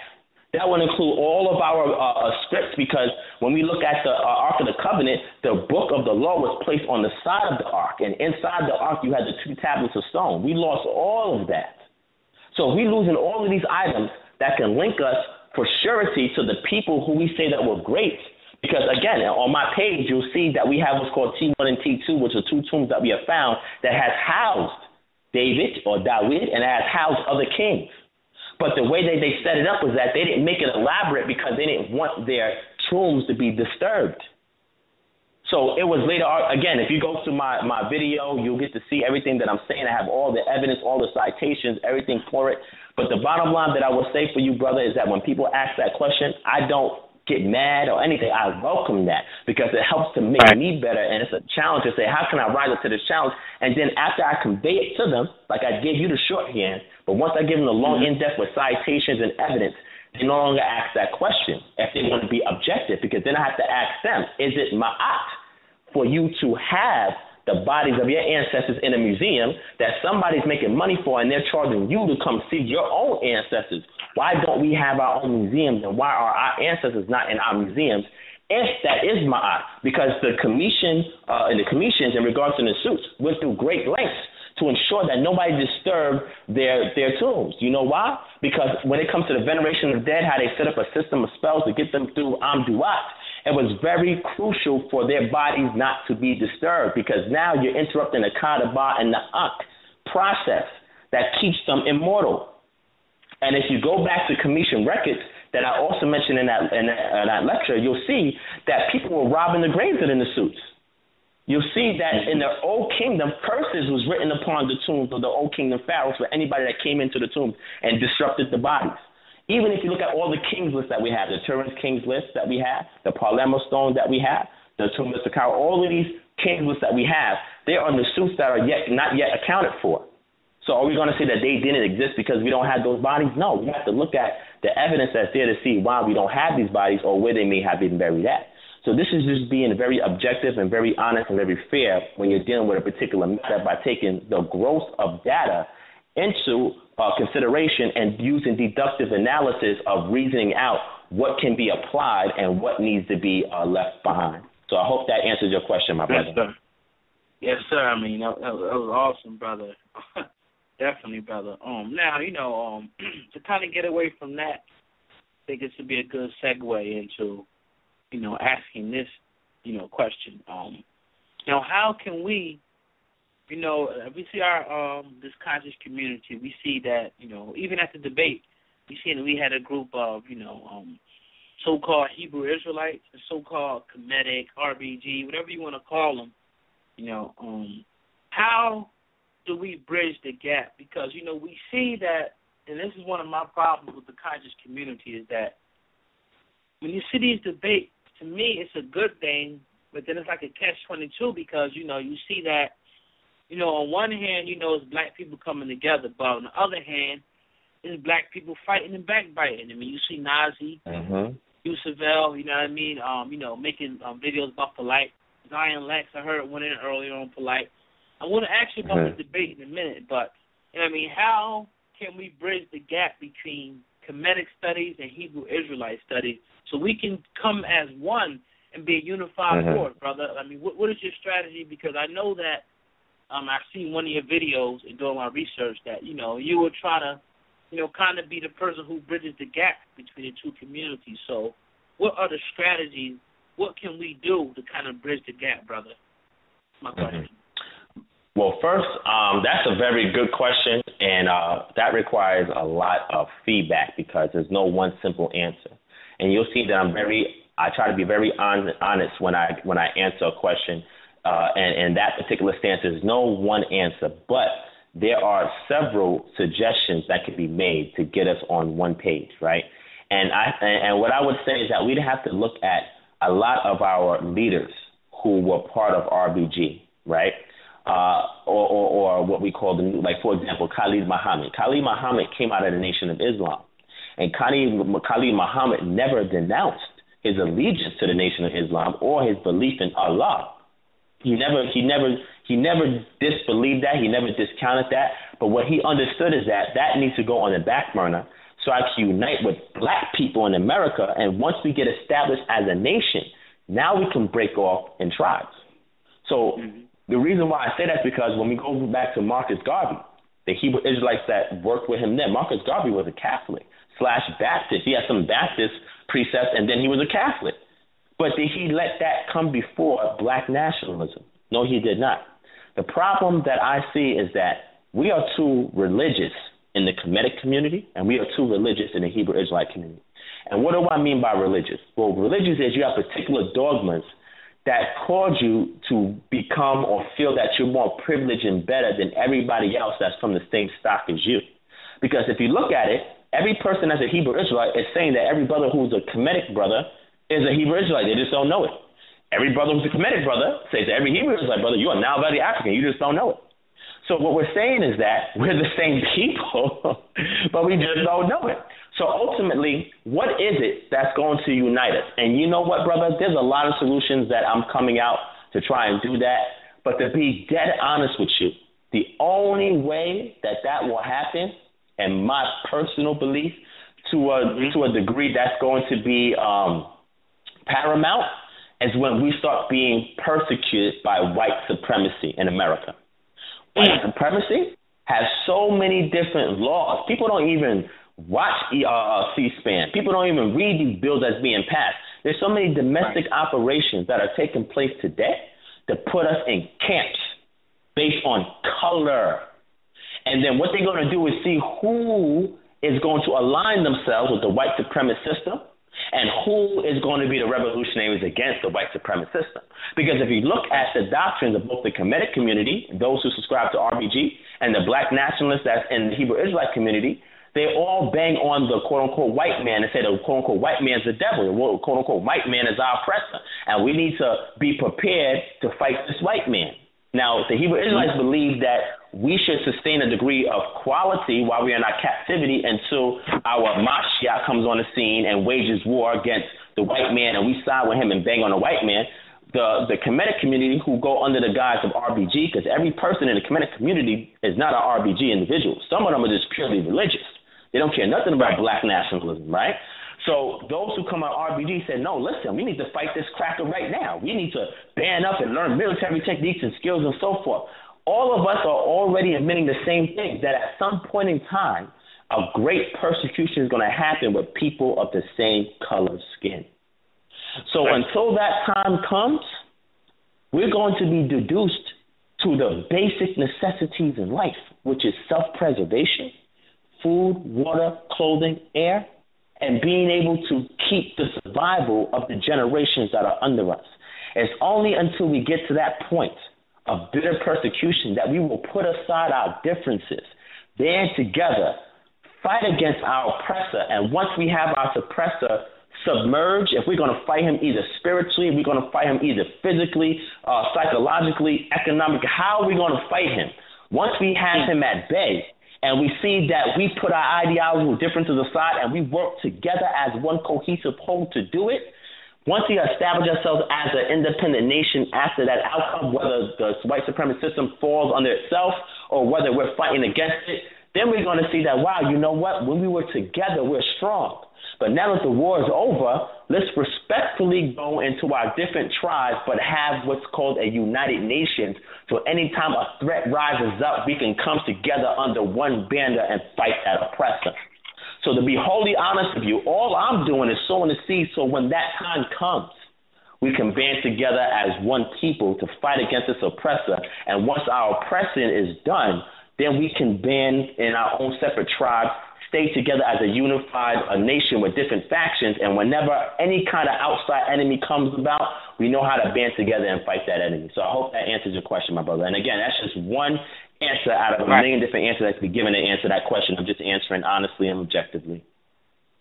Yeah, brother, I mean, you know, that more than answered the question for me. I mean, you know, this is exactly, you know, what we talk about all the time, man, on the program. And we talk about, you know, confronting, you know, and, you know, at some point, you know, fighting the enemy, whether it be physically, economically, you know what I mean, any way, politically, we have to start to put up a fight. And, you know, I think the persecution, you know, you see it happening now. You know, it's not a coming point in time. Like you said, you study Marcus Garvey now. You know, one of Marcus Garvey's, you know, fundamental rules was, you know, leave your religion at the door. It's okay if you want to, you know, be a Hebrew or Muslim or whatever. But when it comes time to fight your common enemy, you know, you have to leave this religion at the door. And then when you get done, then we can pick this back up because it don't matter who you're praying to. But we know who the hell is oppressing us while we're here. So I definitely, you know what I mean, you know, brother, man, you know, it's just a breath of fresh air to see another young brother, I mean, in the struggle, I mean, with, you know, those different views, you know, with your worldview, man, because I could definitely appreciate it. And it don't matter that you're Hebrew, Israelite, or whatever you're calling yourself. It don't matter. It's just we know that we have the same worldview. We know who the enemy is. And with that, brother, we can definitely, you know what I'm saying, build, man. So I definitely, you know what I mean, appreciate it. So, you know, one more time, family, I'm not going to keep you too much longer, good brother, but, you know, family, the call-in number, if you want to ask the brother Divine Prospect a question, call-in number is 619-924-0694. Again, 619-924-0694. You are tuned in to the Black Radio. We have our special guest, Ron Divine Prospect. Now, brother, you know, what I want to get into now, before I turn it over to, you know, the other co-host, Brother Solomon, you know, is the Kemet on trial debate. Now, there's been a lot of controversy surrounding this debate. You know, we see a lot of people making videos about the brother Polite, and, you know, I'm going to keep my comments on how I feel about the brother, you know, to myself on this forum. But, you know, what would you say, you know, was the reason? What went on behind that debate? Like, how come you were only given, 15 minutes to present? And, you know, 10 minutes, actually. 10 minutes. And Brother Danya Allah wasn't given, you know, any time. Now, check this out. Now, look, I mean, we got there about 1 o'clock, 1:30, I think. You know, this event went on to 9 o'clock. So why can't black people get it together? This is this thing that pissed me off, man. Come on, man. Like, we've been to the church. We all been in the church. I come from the church, too. You know, they would get it in, man, in 3 or 4 hours. They get it in. Now, all these people, economic geniuses, political scientists, how the hell you can't manage to get a few speakers in on a debate in 7 hours, man? How come we can't manage that, brother? Now, let's go into that, brother. Go into the debate, brother, for the family. Yeah. All right. Well, I'll speak on the debate. When people speak to me, they're like, dag Devon, you too honest, you too fair, you too objective, right? For some reason, people get upset over that. I don't have a problem with that because that's my personal disposition. But I strive as much as I can to be a man of integrity on the things that I say because I'm accountable for every word that leaves my mouth, and I have to understand that. Looking at the debate, I mean, we had it was a lot of disorganization because a lot of things was going on at once, man. And I think I can never point the finger on whose fault it was in particular. But I would say as a collective whole, you know, we didn't really do a good job of organization. And you know who got cheated the most? The people who wanted to ask questions. You know, right. Never mind the speakers that got cheated, you know what I'm saying? Because not only did Zion didn't speak, Danyala didn't speak, I barely spoke. And the reason why I spoke is because I couldn't locate Zion and people would tell me he was gone. So I said, okay, you know what, let me go and let me speak, you know? I just think that at the end, I was all over the place. You know, I don't know if you saw me, brother, but I was helping with the technical difficulties, which was not my job to do. But I stepped up to the plate for the sake of the audience that was there. I was in the crowd. I was talking to the people. There was 2 instances where I even sat in the audience with the people to see what they were seeing. You understand what I'm saying? Because I'm no good if I'm not touching with the people. If I'm not talking with the people, taking time to speak with them, maybe take a picture with them, do an interview, then I'm no good as a leader. That's how I view it. So if I was to see something that the audience sees and I can go and correct it, now I could be on both parts. I could be the audience and I could be part of the presentation. But the problem was that we was having issues in regard to tardiness, right?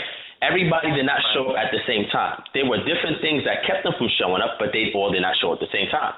Number 2, as far as the technical difficulties, I mean, all of that should have been ironed out hours before the event started. I mean, everything should have been, because when I have debates at universities, when I go to speak, all I'm worrying about is what I'm saying.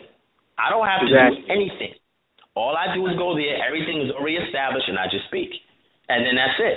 So that way, the format is there. We have everything allotted in an amount of time. So I'm not the one to point fingers. What I will say is that together, we did not all work together to get this thing structured for the people. Forget whatever we wanted to share, but for the people, because they did not get to ask their questions. And at one point, you'll see that I got very upset, and I was about to leave. I was like, oh, no, I'm out, bro, because I was told we're cutting everything short. There's not going to be additional rounds, and the people won't get the question to answer. I just finished telling some people that they will have the chance to speak, and now you're telling me that, number one, I'm getting cut short or getting cut out, period, and then the people won't speak? I said, nah, I don't want to be a part of that, man. I'm not going to. So I was packing my stuff. People was like, oh, Devon, I'm going over. Devon said, nah, I'm out. I said, I'm out, yo. And I was about to leave because I wanted to make a point that, yo, if y'all cared enough, then you will find a way to extend the time, not just for the speakers, but for the people. So many people were saying, Devon, we want to ask this, we want to ask that. I said, Joe, you know what? I'm going to do my best to make sure that you guys get that. And I said, if y'all don't get that, I said, I don't want to be held at fault for it, but at the same time, I can't make no promises. That's what I was saying to him. You know why? Because it was not my platform. If it was my platform, everything would have been structured correctly. But because everybody was not working together before the lecture started, it just was a bad look. Now, this, to me, impacted the winner. You did not have a clear-cut winner because there was not enough time for both parties to present their cases. There was just not enough time. And the audience did not do the cross-examination. You see? The audience was responsible for the cross-examination to see if the things that they were pitting against each other can also stand up to the scrutiny of the audience. Because now if the audience is asking questions, you can't prepare for what they're asking. You have no clue what they're going to ask you. So that would determine who's a real winner is when you're confronted by the people. And that never occurred. I would say that both sides made a tremendous effort. I would say that looking at the debate, nobody can really say there was a clear-cut winner. Some people will say Kemet. Some people will say Kemet because Kemet, their presentation was more structured. Some people will say the Hebrew Israelites because they had all these accusations that the Kemetic side was not able to address. But the Kemetic side dealt very academically in how they presented themselves and how they conducted their information. But the Hebrew Israelites, we gave them a whole bunch of accusations that as teachers, we thought they could have answered off the top of the dome, being familiarized with ancient Kemet. They can resolve anything. If you talk about the cannibal, I can cite references off the top of my head and show you that you're not interpreting it correctly. You're talking about the crocodile dung? No, I can refute that on the spot. So we were expecting them as being Kemetic leaders to be able to, on the spot, respond to everything. Not to mean that they didn't have to have presentations, but on their rebuttal, they can respond to everything because they are familiar. Like for me, I'm a Hebrew Israelite. So being a Hebrew Israelite, I'm used to all types of questions that I get from the Kemetic community. And every time I hear a question, I go back, study, and research so I can have a response. So if I was to hear somebody say, y'all ate your babies, I can respond on the spot. There's no bodies, I can respond on the spot. There's no this, there's no that. I can respond on the spot because I'm very studious in that which I profess, right? Mm-hmm. So because the Hebrews did not see that the Kemetic community didn't respond off the whim to their questions, they felt that they won. On the Kemetic side, they felt that a lot of the accusations was unreasonable. And they felt that the way they responded was very academically, the way it was structured, and that it held more weight over the numerous or abundant accusations. Now, Polite himself admits all the time, Polite's an entertainer. So he gives you edutainment, right? He gives you some information, he mixes with entertainment. A lot of people were saying, Polite was doing too much entertainment, didn't give us enough information. Some people say, Polite's presentation was pretty good because he was speaking on things that we didn't catch at first. So again, when I speak from it, because I was not one of the major players in the debate, I was just providing research and support for my team. I don't say there's a clear-cut win. I think my team did a tremendous job. I think the Kemetic side did a good job. I think my team did a tremendous job. And I'll tell you this, if the debate was the second round with the second rebuttal and a closing round and the audience, it would have been the most powerful debate that anybody in academia, forget the black community, the white community has ever seen in history. We would have made history on that day, but we wasn't able to do it because we were not structured and organized enough. And I myself, even though I'm not a direct responsibility for that, I will take responsibility and say maybe Devon could have done more for the people so that way things could have went on. And you'll even see when Polite even asked for money, I was the first person to put money in his hand. I put $50 in his hand. It wasn't because I wanted to speak, but I said this is for the people. I wanted them to speak, and it still didn't happen. So I apologize to everybody who was at the debate, you included, my brother, because we did not do our part as leaders to make sure everything was structured enough to give you guys the best that you paid for. You didn't come to no free event. You guys invested money, energy, and time, hours. This was like sitting through a 9-to-5 job, you know what I'm saying? And that you gave us your full attention, and we failed to give you something that was awesome. That was good. It just was not as great that it could have been. So with that being said, I hope that answers your question, my brother, as honestly as I can, as objectively, unbiasedly I can, because that's like how I like to speak on particular matters. Yeah, I mean, I definitely, definitely have a very humble and sincere spirit. I definitely, apology is accepted, brother. We need more brothers out here, like this, man. I don't really deal with the arrogant too much. I like to deal with people sort of like me, humble, sincere.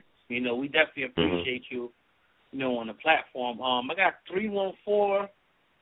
I seen you earlier. Looks like you might have a question.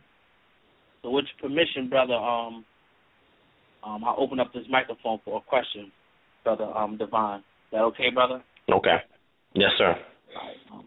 314-680. 314-680. You have a question or comment? Peace. Peace to you guys. It's G Consciousness. What's up, Lil Ron? What's going on, brother? What's up, Lil Ron? How you doing, King? I'm doing cool. I just want to ask you a question. I had to one of the brothers on Debate Talk for You yesterday, and it was a kind of something I asked him. And let me ask you a question because you just said it. So I had another question, but let me ask you this: when you say that you're a Hebrew Israelite, what does that mean? What does a Hebrew mean, and how do you know that? Okay. So your question is, if I profess to be a Hebrew Israelite, what does it mean? And how do I know that? Okay, so the what does it mean is asking me to define something, and how do I know that is a form of epistemology on how can I give you propositional knowledge to confirm my particular position. So the first thing I would say in regards to Hebrew, the word Hebrew is Ivri in the Hebrew language, and that means to cross over, or one that's crossed over. And when you look at it from a quote-unquote cultural perspective, a Hebrew is somebody that upholds the Torah as much as they possibly can. If you were a Messianic Hebrew, then that means that you accept the Messiah, and your vantage point of how he taught from the position of Torah. And he was the fulfillment of Torah, which is the word of the Most High. And that is the system that we follow when we say Hebrew, right? Israelite designates the previous nation that was the epitome of the Hebrew culture, the Hebrew political paradigm, the Hebrew ideology. So when we look at it from an abstract perspective, dealing with philosophically what my position is, a Hebrew is one that has crossed over. He's crossed over from a particular paradigm of religion and culture into one that was called by the Most High God to be distinct upon all nations of the world. And Israelite designates not only the stock of Jacob, that was the progenitor of the 12 tribes of Israel, but also the nation that was established and the system that they had there in that nation. That's the first way that I'll answer that question, through definition. Now, the second one, in regards to epistemology and giving you propositional knowledge of how we are Hebrews, is based on the paradigm that I teach, that a portion of Hebrew Israelite communities that was in West Africa was taken into the transatlantic slave trade. Now, that did not make up the majority of slaves, but that made up a good portion of the slaves, and they were intermingled with the populace that was brought over here from the indigenous tribe that was in West Africa. Now, if we look in the book of Exodus chapter 12, and we see the Reb come out, or the mixed multitude exit out of Kemet, there were different people that were intermingled with them. When they went into the land of Canaan, and we look at Judges chapter 3, it shows us that the Hebrew Israelites were also mixing with the Canaanites, who we believe the majority of them to be Hamites from the stock of Ham. So we always had a mixed multitude, whether we were in captivity, whether we exited out, that made up the stock of people called Hebrew Israelites. Now, you had some purebred stock, but that was not the majority. Now, the reason why I'm saying this is because when you track the migration patterns of the subsequent captivities of the Hebrew Israelites to the portion of them that escaped into Kemet first and then made their way from Kemet all the way to West Africa, you have people there that take on the culture of a Hebrew. Now, can they trace their stock via, let's say, DNA all the way back to the Hebrew Israelites? Well, you can't really do that unless you have a prototype fossil record, because this is how you can test other cultures based on a fossil record, right? So we can't fully trace it because there was so much intermingling. You don't have a pure stock of Hebrews that existed, right? Because there was always intermingling.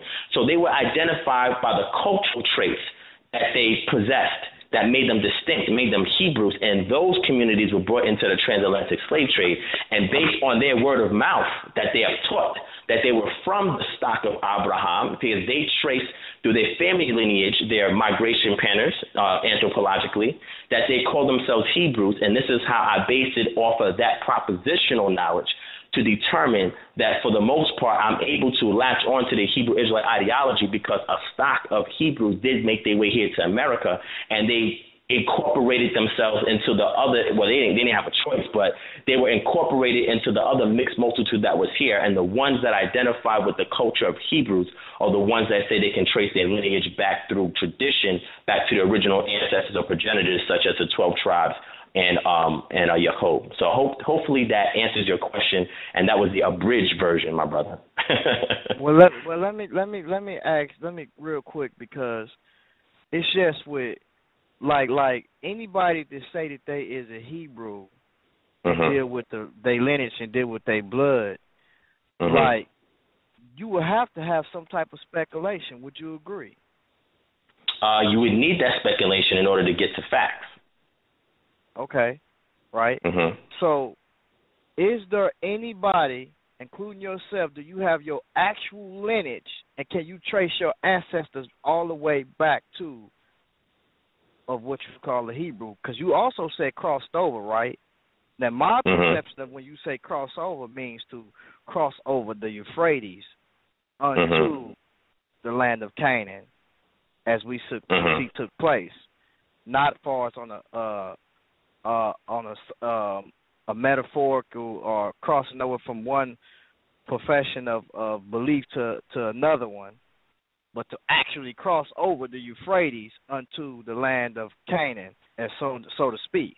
Now, my question to you is, one, your perception on when you talk about the crossover, how is that? Is that not stating Euphrates? And two, also is, with the speculation that you're giving, can you actually trace or have a lineage that you have seen that there was also blacks in America just as well before they came over here, and also when they went around the coast and when they went to West Africa, not only were they taking many tribal cultures, but also other ones that was outside of Israel just as well.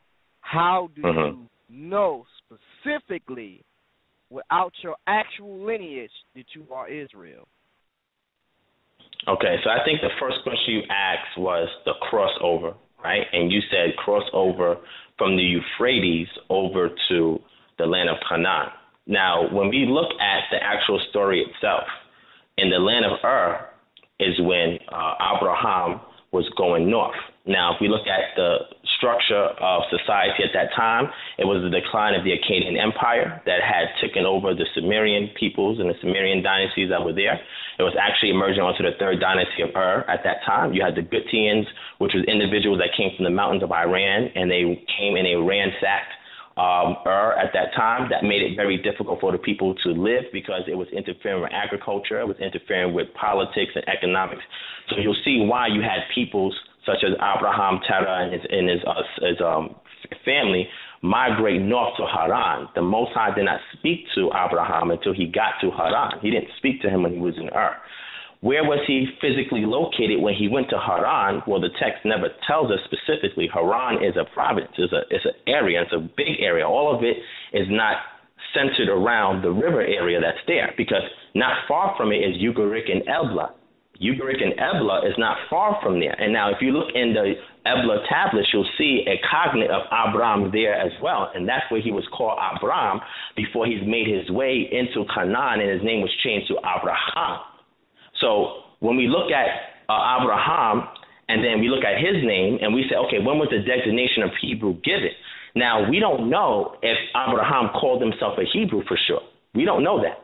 This could be a later redaction in the text that was superimposed onto the character themselves, because they had an internalized term that they would use as the word Hebrew. You're not going to see any kind of artifacts that validate the word Hebrew outside of the biblical narrative. It's not there. If you look in anything, whether it's a Moabite stela, Assyrian records, Cometian records, you're not going to see the term Hebrew there, right? So either this was an internal term that the people used for amongst themselves, or it was something that a later writer redacted and added to the text.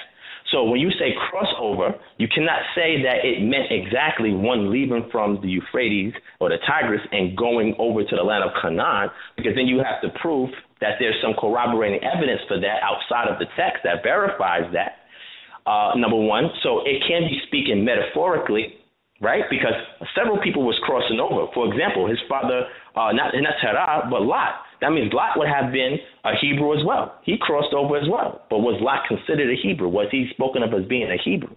Was his children that he had, his children he had with his daughters, were they considered Hebrews? Because then that means they would have crossed over as well. But his name wasn't changed until the covenant. And when the covenant took place, Abraham's name was changed, and that became synonymous with a Hebrew. So that's my answering that. Now, the second thing you asked me, can I trace my lineage? Now, I've done DNA testing. I've also went to Ancestry.com, and I've also went to various governmental agencies to look up and track and trace my actual lineage. I can confirm for you, my brother, that some of my ancestors were slaves. I can confirm that for you. Now, that would take me back into the DNA. So once I confirm that some of them were slaves, and the area where they were slaves at in North Carolina, right, before they made their way to the north and made their way out to wherever they are in the south. North Carolina is where a good portion of my family members were at, record speaking-wise, and DNA-wise, a majority of my lineage traces back to the Nigerian haplogroup. Now, when we look at the Nigerian haplogroup, you have various different cultures that are there in Nigeria. You have the Igbo, the Yoruba, and then you have other smaller ethnicities that are there, one of them being the Hebrew Israelites. So when you look at these varying cultures that are there in Nigeria that make up the stock of the people and their spiritual or religious systems that they have, you see that there are Hebrew Israelite communities that are there.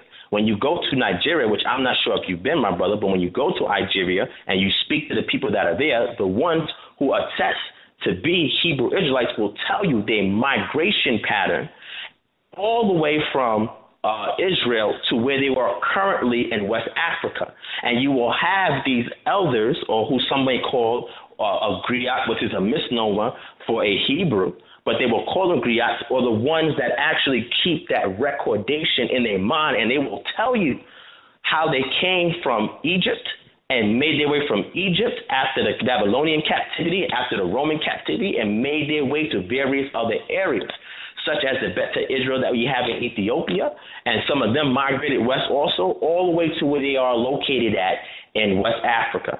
So my thing is that I would have to, well, not would have to, but I would have to verify the information that they gave me, but based on the testimony that I received personally from them, that is what I was told.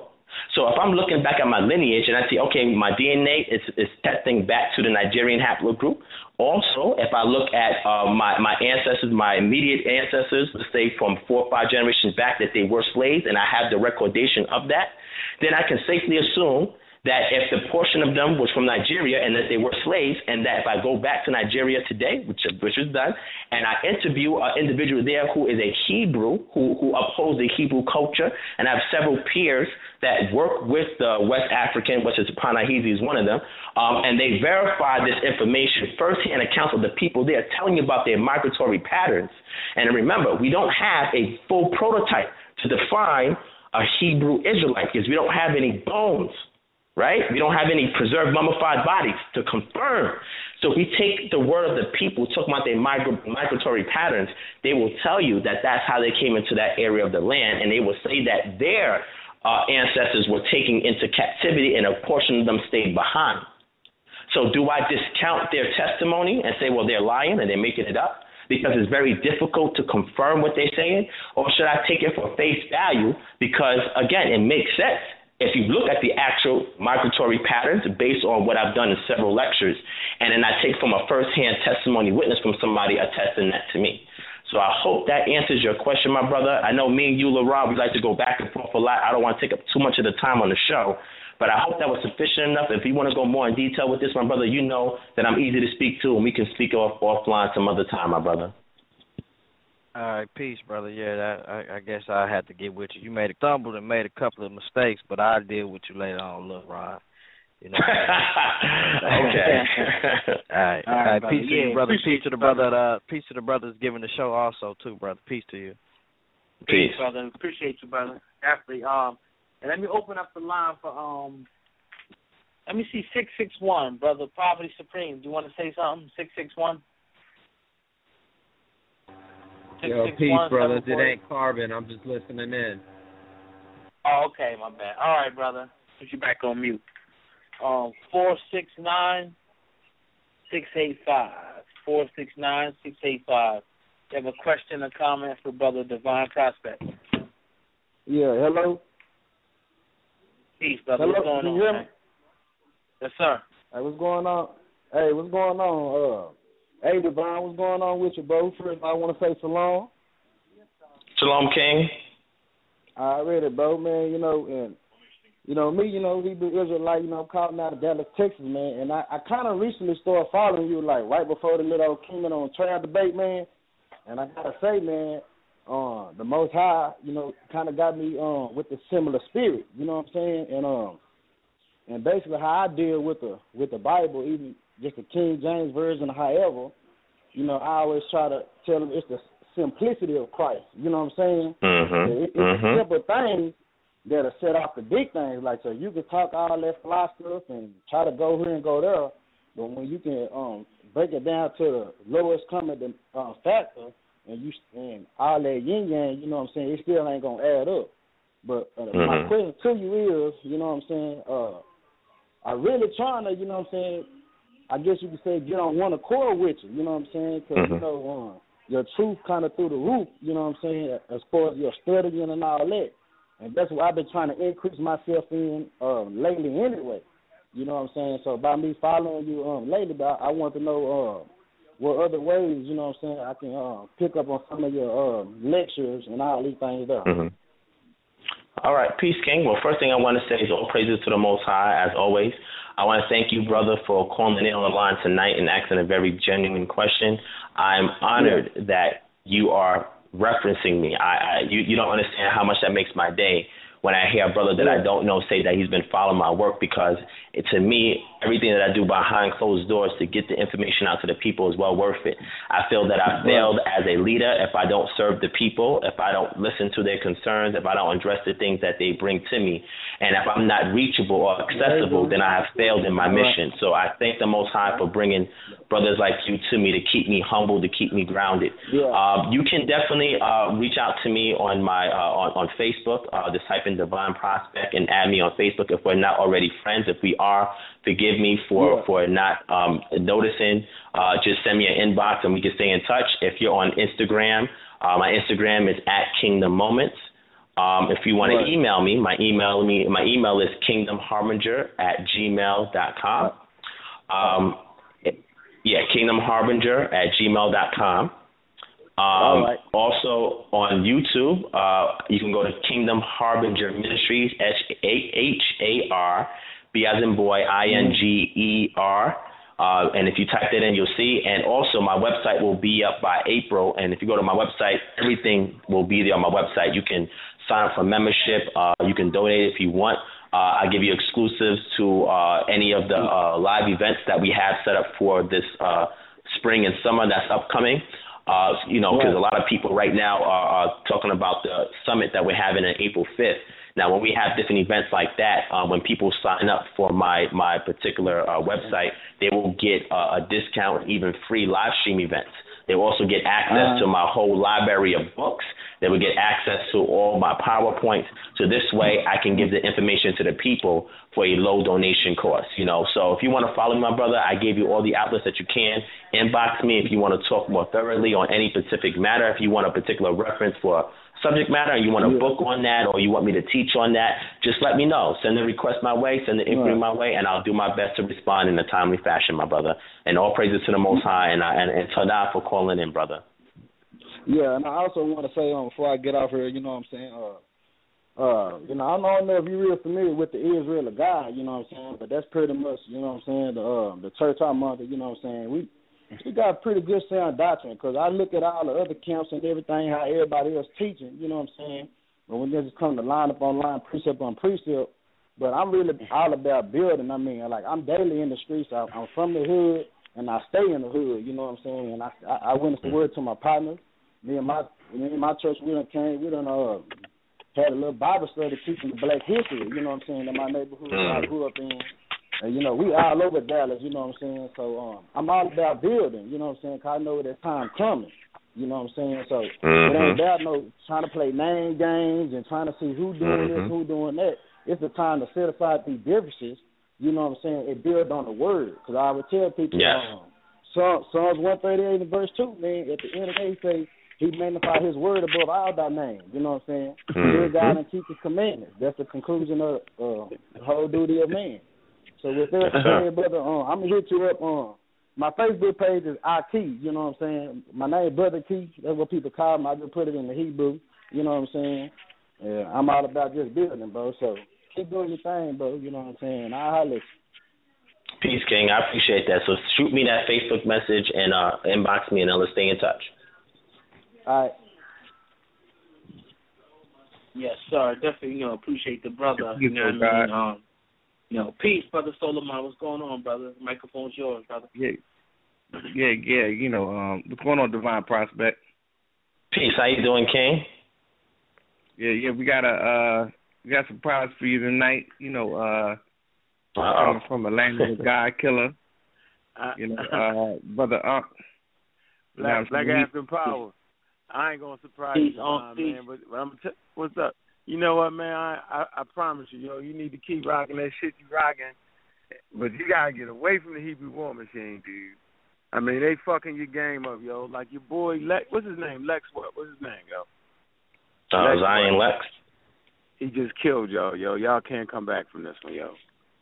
Zion Lex and your boy Michael Evans, yo, they just fucked y'all. They killed you.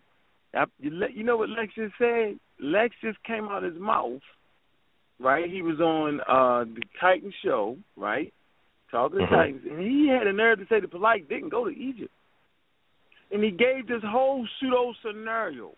Now, yo, I think you might be smarter than that, yo. You know green screen technology can only go so far. You know that. The shit he was talking about, Polite would have had to build a whole goddamn studio, nigga. It would have been cheaper to go to goddamn Egypt, yo. You feel me, yo? Like, this nigga did a whole presentation on Polite didn't go to Egypt and gave us a green screen and he used that. Dude, man, you got to get control over your boys, yo. They just out there, yo. Now, I mean, and I'm telling you, yo, and Michael Edwards, nigga, he's flagrant. You know what I'm saying, yo? I just think y'all just real young, yo, and y'all ain't really ready for this, yo. And I promise you that, yo. You probably by yourself, yo. You know what I'm saying? Like, you ain't ready to throw on a Power Ranger outfit. I ain't seen you in that yet. Yeah, you crazy, huh? You ain't ready to see that. Because look, the Power Ranger outfit is getting full of sand over there, man. The sand going to stick to that shit immediately. And they're going to realize they got to take it off. I don't think you know what, though? You know what I'm saying? That kind of what makes them, like, you know what I mean, like, stand out in a way. Like, it's like their identity. You know what I mean? 'Cause, you know, it's like when I walking down the street and I can identify them like, yo, that's the Hebrew Israelites. That's a good thing. Yeah, I think the Power Ranger suit is a good thing. No, the truth is a good thing. Make real, authentic clothes, and then we can respect that. But we can't respect just doing anything. That's what black people don't need. We don't need anything. We need the truth. We need the truth about black people that accepted the Hebrew-like faith. You know what I'm saying? At a certain time period. We need all that. But we don't need niggas sitting around making up shit. We done had enough of that, bruh. That's the point I'm saying, though, Divine. And you smarter than that, yo. You know it. You know damn well niggas wasn't in the goddamn Sahara or Middle East Palestine wearing no goddamn spikes and shit that you just burn up with, yo. Ride no damn camels. Imagine them Power Ranger outfits in the middle of a group of sheep and goats. It don't make no sense. I don't know, dog. It don't. Yo, you just being funny. No. You know that's hot, man. No, this brother stole of mine. That was brother stole of mine that said that. I know, Solar. I'm saying Solar mine. So just tell them, yo, this is something that the black Hebrewites in America just decide to put on, to throw some swag on the game. And then we say, all right, but don't act like that shit niggas was wearing. That's my point. Yeah, somebody said that was the shit that they was wearing back in Israel? Somebody said that? Somebody said that to you, huh? Yeah, all the time. What are you talking about? Ask your boy, hold on, ask Tazariah, the king of the Hebrews. Y'all know that. Come on, man. You know. I'm just saying. I never heard no Hebrew say that. This. I've never heard that either. That's what they wearing. They said it's historical. Ask your boy. They talking about the tassels, this and that. Come on, man. Y'all know it, yo. That's not fair, yo. We just need the truth, man. And I'm saying, in Israel, yo, it is what it is, yo. Y'all can't make it something that it's not, yo. What it is enough for. I'm saying what it is, what it stand on. Just let it be. It's a religion that all people around the world can practice. Yo, they have a deity that they have accepted as the creator of their world, and that's cool.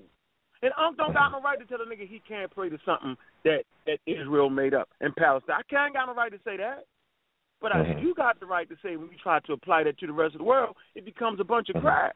Like, that's y'all God. Like, that's a bunch of crap. Like, the hell with the other 3 billion people. So this is what I find. I find that Christian, Muslims, and Jews are the most arrogant people on the presuppose that they have a book that has all the answers and it's everything. When I first heard you, you was on Sinetta Blog Talk show. You was debating somebody. You was debating an Israelite.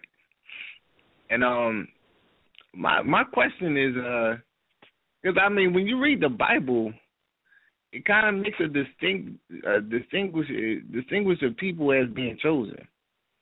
Now, whether it's whether it's like black people. I mean, in reality though, right though. Everybody is in a way chosen. When you talk about the different groups of people, and I'm not talking about like biblically. So you don't think that the Bible was speaking of a specific people as being chosen? Yeah, and that makes sense. When you write the book, if I wrote a book for us on the song, we all gonna be chosen. The hell with that shit. Now, when you say we are you talking about like every race of people? I'm saying that anybody that formulates a story in mythology, right, in their history and their culture, they have every right to make themselves chosen amongst their gods. But of course, that makes absolutely sense. I would have it no other way, right? But if you look at it, you would say the same thing with the Kemetic culture, right? Because before invasion, ancient Kemet was self-contained. Before invasion, they would make temporary expeditions, let's say to Lebanon to get cedar and bring it back for construction purposes and edifices. But for the most part, prior to invasion, they were self-contained. So they were only concerned with their own nationality as regards to people there. Now, Hello? I didn't even hear that. Good, I'm listening. Go ahead. So what I was saying is that when they came to be and they had these precepts and these concepts and who they believed, some of them, to be deified ancestors, they came in the name of their ancestors, right? And they were chosen, and the suits were chosen by their ancestors to do everything that they did. When you look at all the stellars, they were justified in what they did, whether that's expanding the boundary, into the third, fourth cataracts in Nubia, and you saying that Amun-Ra is the one that's given the authority to do so, driving out the Hyksos and making excursions into the Levant. You're doing so in behalf of Amun-Ra. You're writing it from the perspective of the culture, the history, and the political concerns of the people. So, of course, you're going to have these literary tools to validate your political moves. And this is something that every culture has done. So I have no argument there in regards to that. There's really no argument there. I mean, any culture you look at, they believe that they were the chosen people. Now, Divine Prospect, just, to backtrack a little bit with the accusation that Unc just put out there of the whole green screen controversy. Because Brother Old God, he told me about this, a few weeks back that somebody was going around the conscious community that he didn't really go to Egypt. Are you, of that, persuasion that he didn't go, or what's your position on that? And again, when people ask questions, you're asking somebody that's very honest.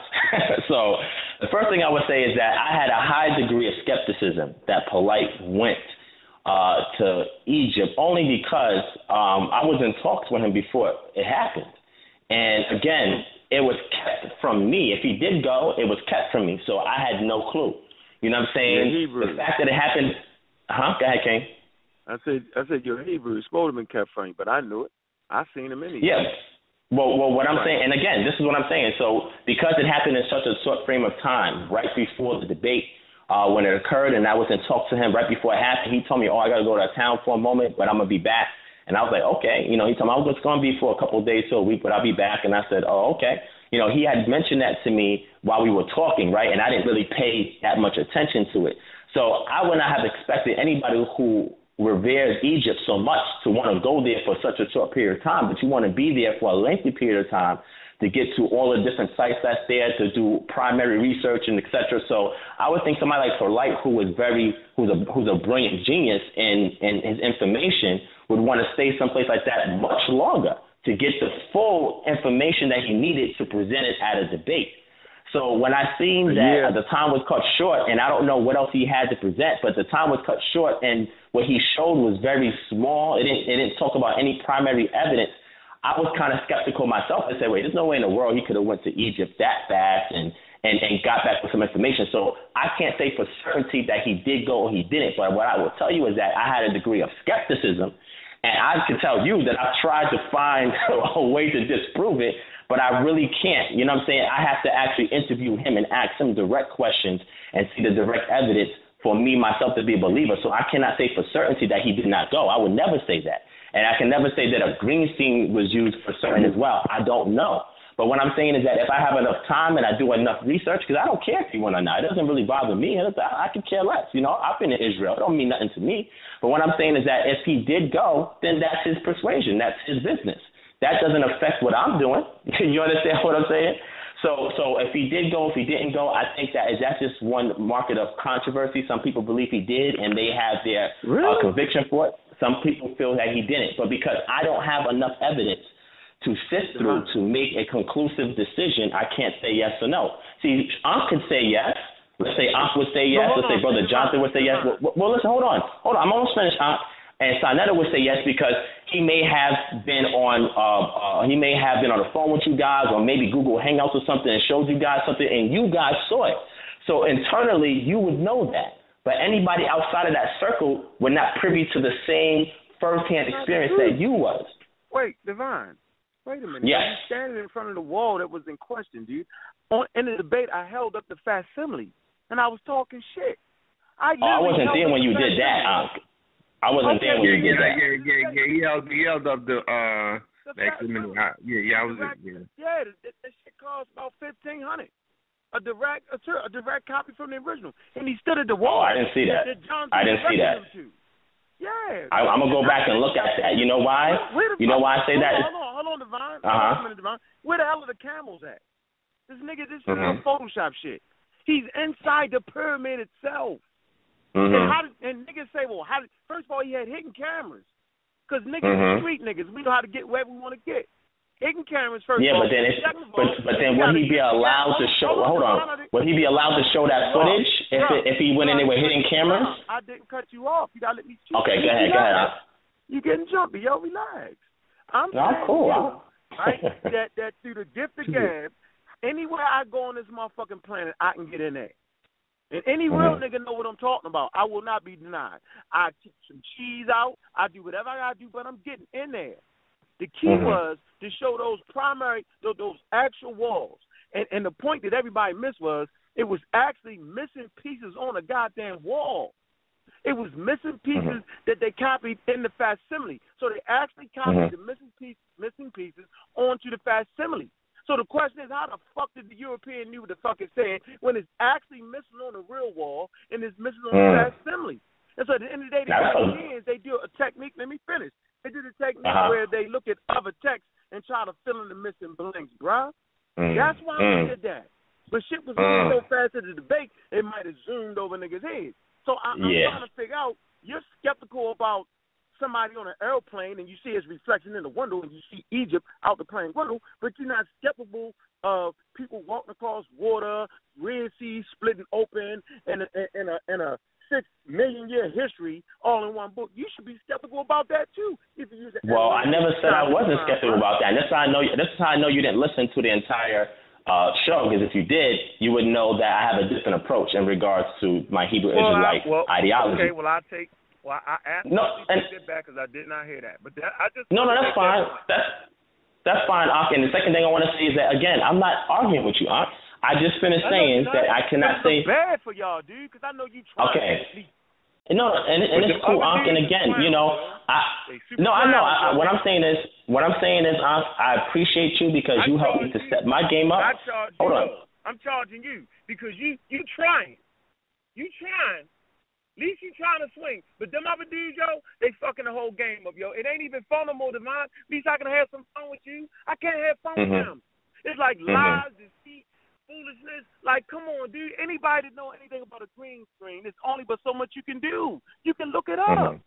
You would need a studio to pull that shit off like that. And it's a waste of our time, man. Hebrew brothers want to know about authentic Hebrew history because it is some authentic Hebrew history with African brothers that can be proved through DNA. We can really talk about this shit. I agree. Shit, nigga, it's a bunch of bullshit, man.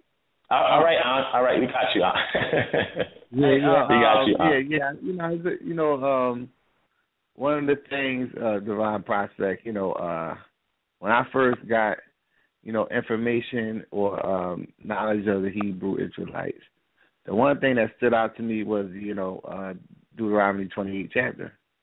And I said this, when I was a moderator for Bashir Haq, and when he was debating, the brother from the Israelite church, of God. GOCC? Yeah, GOCC. Oh, Gavar? Yeah, Javar. Yeah. And yeah, I have yet to see a person, go from, the prophecy to prophecy in Deuteronomy 28 and disprove it. I mean, because that's really, I think that's really like the foundation of what attracted me personally. I don't know about anybody else, but to me is to say, well, you know what? It may be some validity in what they're saying. You know what I'm saying? And I really have yet to see somebody out of all the debates go and really deal with that. You know what I mean? Because I hear a lot of people saying like, well, the Bible is been tampered with. They deal with it on like a overall. They don't really deal specifically with the scriptures that is really the foundation of what I would consider the Israelite doctrine. So that would be like something that I could deal with that. That would convince me.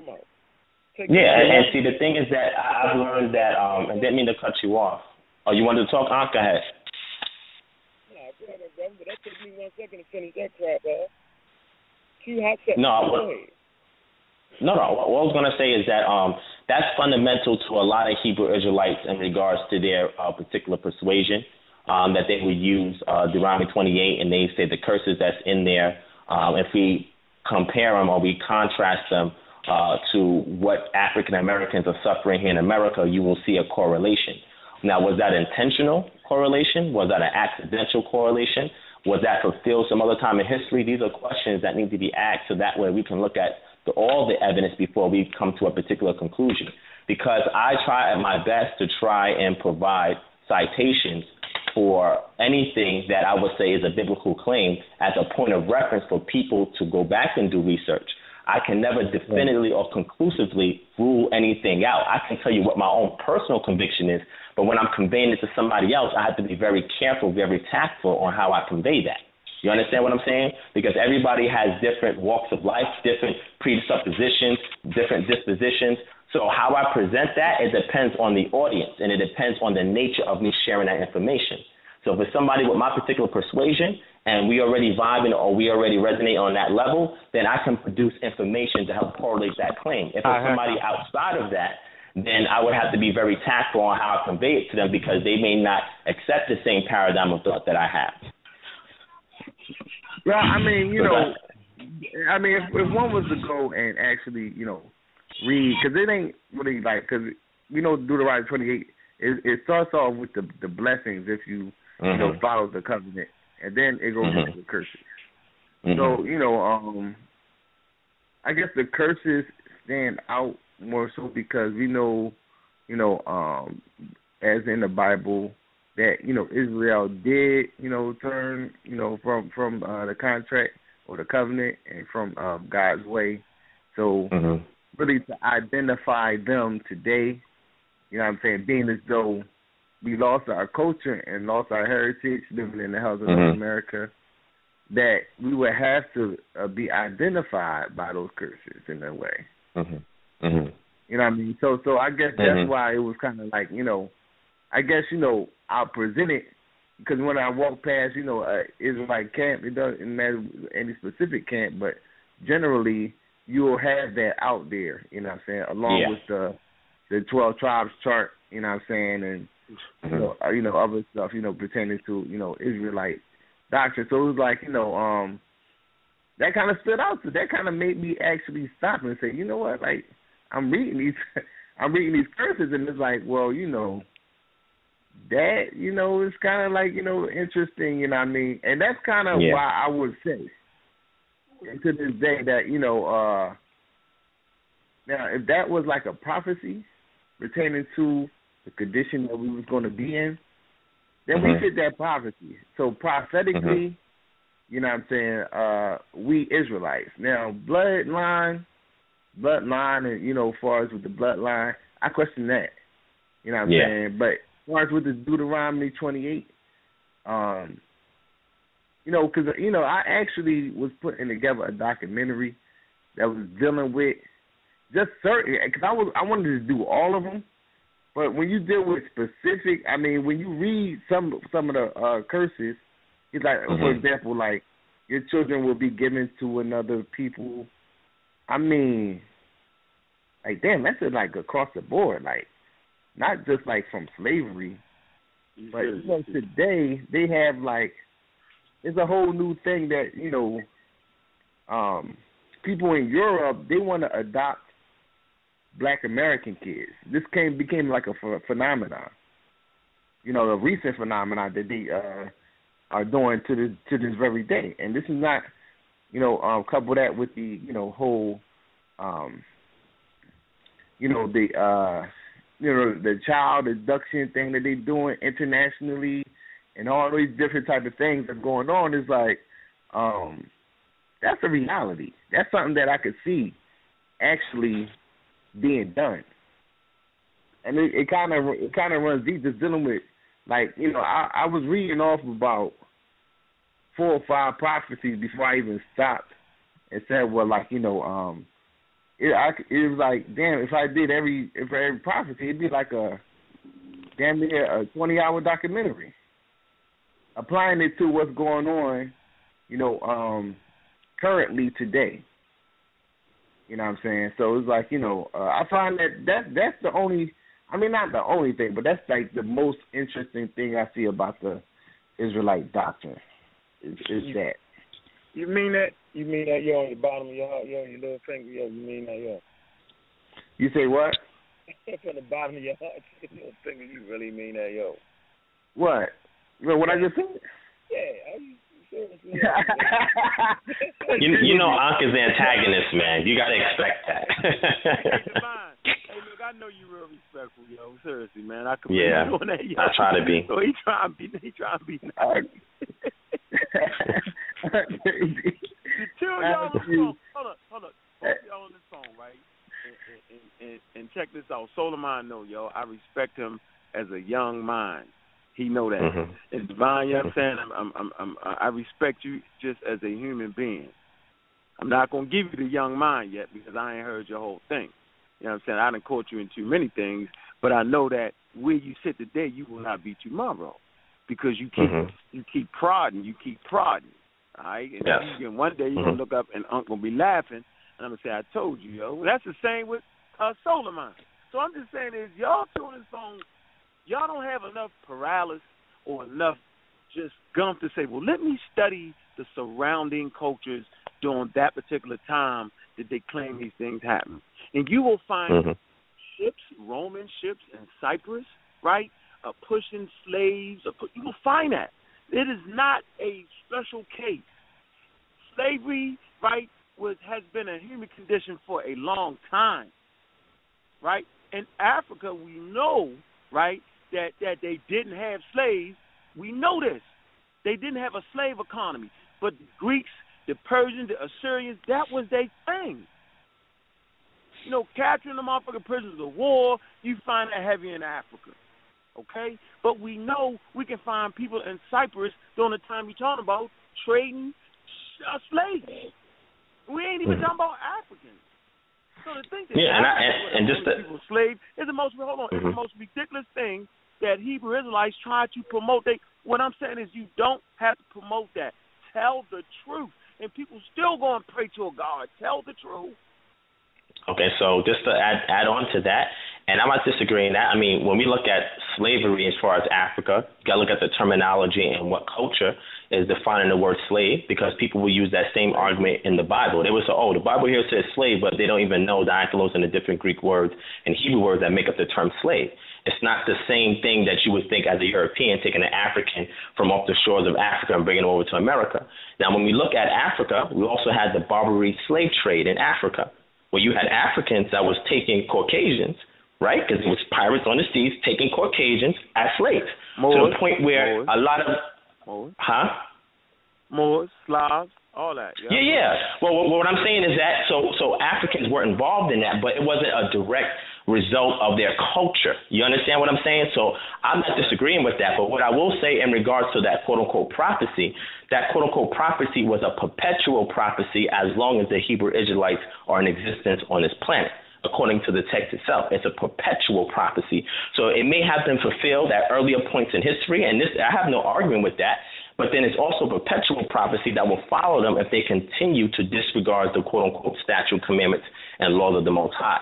So the reason why I say that is because, yes, in other areas it may have been fulfilled, but in regards to what the Hebrew Israelites teach in America, they teach it because it's a perpetual prophecy that is even affecting the ones that are over here in America. And again, that's based on your interpretation of the text itself.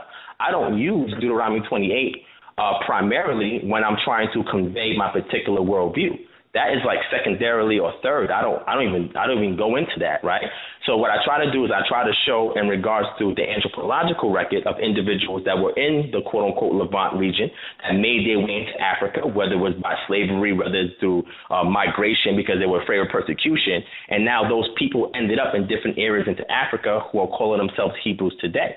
And where were those communities at what point in time? So I do look at do my best to have a full spectrum of research to look at all the surrounding cultures, because you're not going to understand the Hebrew Israelite culture unless you study the Canaanite culture, unless you study the Ugaritic text, unless you study the Ebla tablets. If you don't look at these things and look at how outside, quote-unquote, cultures looked at these people that was in the land of Canaan, you will never fully understand the Hebrew Israelite paradigm. Because you got to understand that some of that book was written politically to organize people when they were in their captivities. So people don't really do the scope of research before they present their paradigm, because a lot of it is based just solely off the belief of the text. Me, if I'm going to have a belief in something, let me have something second or third hand to valid I would say to make it valid, so that way I can present it to somebody who does not have the same persuasion as me, with the purpose of just growing, exchanging, sharpening swords, just growing and edifying and maturing together. That is my objective. As you can see, Ak knows, my Hebrew brothers know, I don't go and I don't curse nobody out. I don't go and call people's names out. I don't do that. I deal with information that I have. I give it to the people as a point of reference to encourage them to do more research, encourage them to take things into consideration, because I'm about nation building. And this is why I said earlier, Ak, I don't know if you was on the line when I said it, I said that I have a particular conviction in regards to my Hebrew Israelite ideology, but I put that second when it comes to unifying and mobilizing, organizing black people in America. So when it comes to that, I'm like a Khalid Muhammad. I leave that at the door. I'm like a Marcus Garvey. I leave that at the door, because ultimately at the end of the day, it has to do with the black people that are here in America. How are we fixing the social, political, economic, health, military structure that's here in America so we can have some leverage against our oppressor? That's what it's about at the end of the day. So your ideology is nice, is good, if it gives you a personal conviction, if it fills voids in your heart and the things that you've always hoped for and believed, that's fine and great. But at the end of the day, you have a tangible physical enemy. And how are you combating that enemy? How are you extracting the precepts from what you believe and making it practical so you can fix the ills in our community? And not just solely for the people of your persuasion, but black people as a whole. That's what it's about at the end of the day, is unifying. Put that ideology at the door, and how do you fix these common denominator problems that we all face as black people here in America? And see, if my brother Ak would hear more of me speaking that way as opposed to hearing the Hebrew Israelite part, then he will see there's no beef or argument between us. He'll see that. I think that's something he can respect as well. I don't got no beef. No, I ain't got no beef. No. When I say beef, I'm talking about like sharpening swords on the Hebrew paradigm, Kemetic paradigm. That's what I'm talking about. Yeah, that's what I mean. I know that most people just trying to have something to believe in, yo. They don't know how to create their own beliefs. See, I got a question for you. Do you believe in prophecy? No, because I believe in free will. So if I believe in free will, I can't believe in prophecy. So I ask y'all, brothers, do y'all believe in free will? That every human being living on this planet has the free will to be as fucked up as he want to be, or as good as he want to be, or middle ground, to just be creative to do what he want to do, period. Do y'all believe that? Well, in regards to free will, I would say free will was something that came about in the age of reason when they challenged the church in Europe. And these free thinkers that came out of there, Thomas Hobbes, and you had several other thinkers, Francis Bacon, that came out, and they challenged the church because they said that man had free will. He was able to operate outside the sovereignty of God and take control over his own life, and there was no such thing as predestination that was being perpetuated in the church at that time during the Middle Ages, because we know Africans are the ones that brought enlightenment to Europe. So the reason why I say that is because it depends on your particular position. If you're somebody who's religious, in religion, let's say Christianity, for example, you have Arminianism and Calvinism. Some believe in predestination, some believe in free will.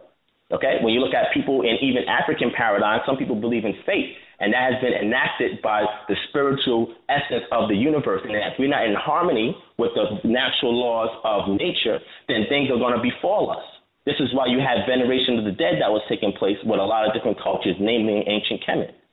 So when you say free will, we have to define it not from our modern perspective based on hundreds of years of indoctrination based on books that we read in universities, but also look at it back at the cultural people to see what was their paradigm in regards to free will.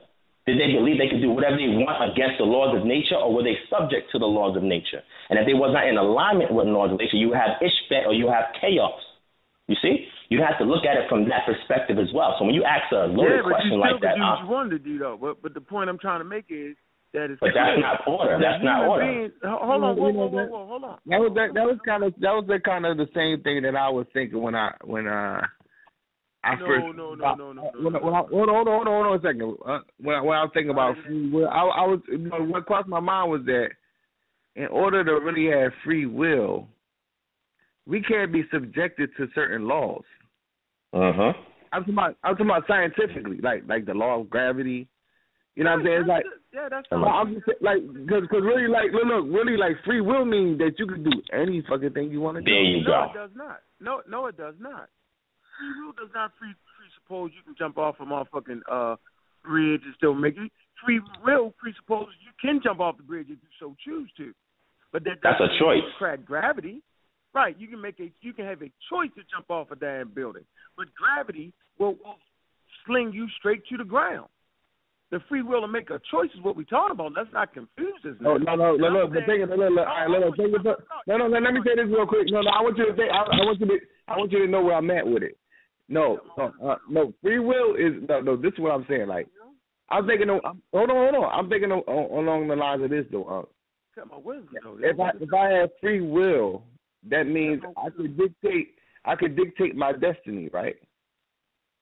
So what if I suggest that how you gonna dictate your destiny if somebody come and shoot your motherfucking ass? You ain't dictate nothing. But so what you talking about free will then? Free will lets you make a choice. I'll make a choice to become an artist. I have a choice to do that. And I can push forward for the rest of my life to try to become that. I can make that choice. But I can't fly. Just because I can't fly don't mean I don't have free will, but I can build a plane that propels me through the air. But I mean that means that you. No, I'm just saying that means that you're subject to certain laws, though, right? That means that you're subjected to certain laws, then, that you can't control. Right. So what? That's not the point, though. But that is the point. The Bible presupposes that there's this being that controls everything, that has a prophecy, meaning a prophecy means God foretold this, so it shall happen. Well, if that's the case, we're all walking robots being in line with prophecy, meaning you can't make, like Jesus Christ had to go to the cross. He couldn't say the hell with that shit, I ain't going today. He couldn't say that. He'd be always pushed to the cross. Moses and everybody else, they couldn't have changed like the little. That's kind of what he did say, though. That's what he said, though. That's what Jesus said. If it's thou will. When he was on the cross, he said that.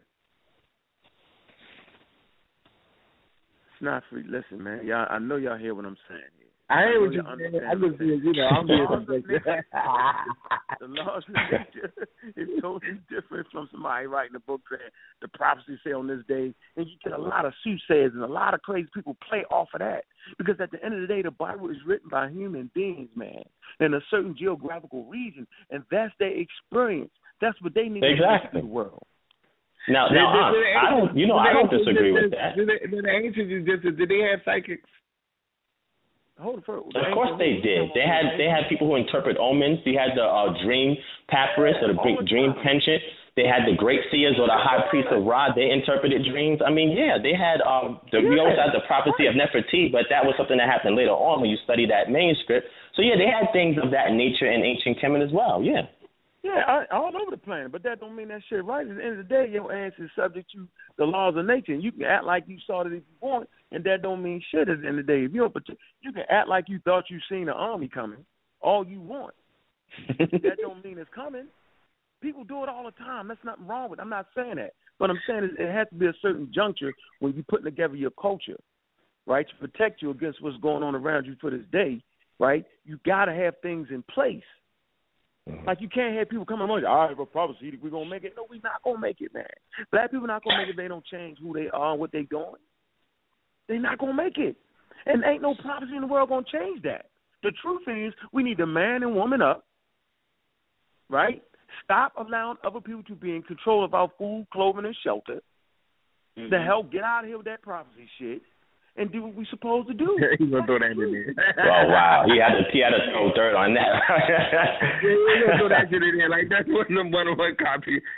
Right. That's crazy. So let me ask you a question real quick, Ankh. I want to ask you this. I want to ask you this quick question, Ankh, right? Because I hear what you're saying, and again, fundamentally, I agree with the exception of, talking about the prophecy in the Bible. But I will ask you this, right? Were you a fan of Khalid Muhammad? Huh?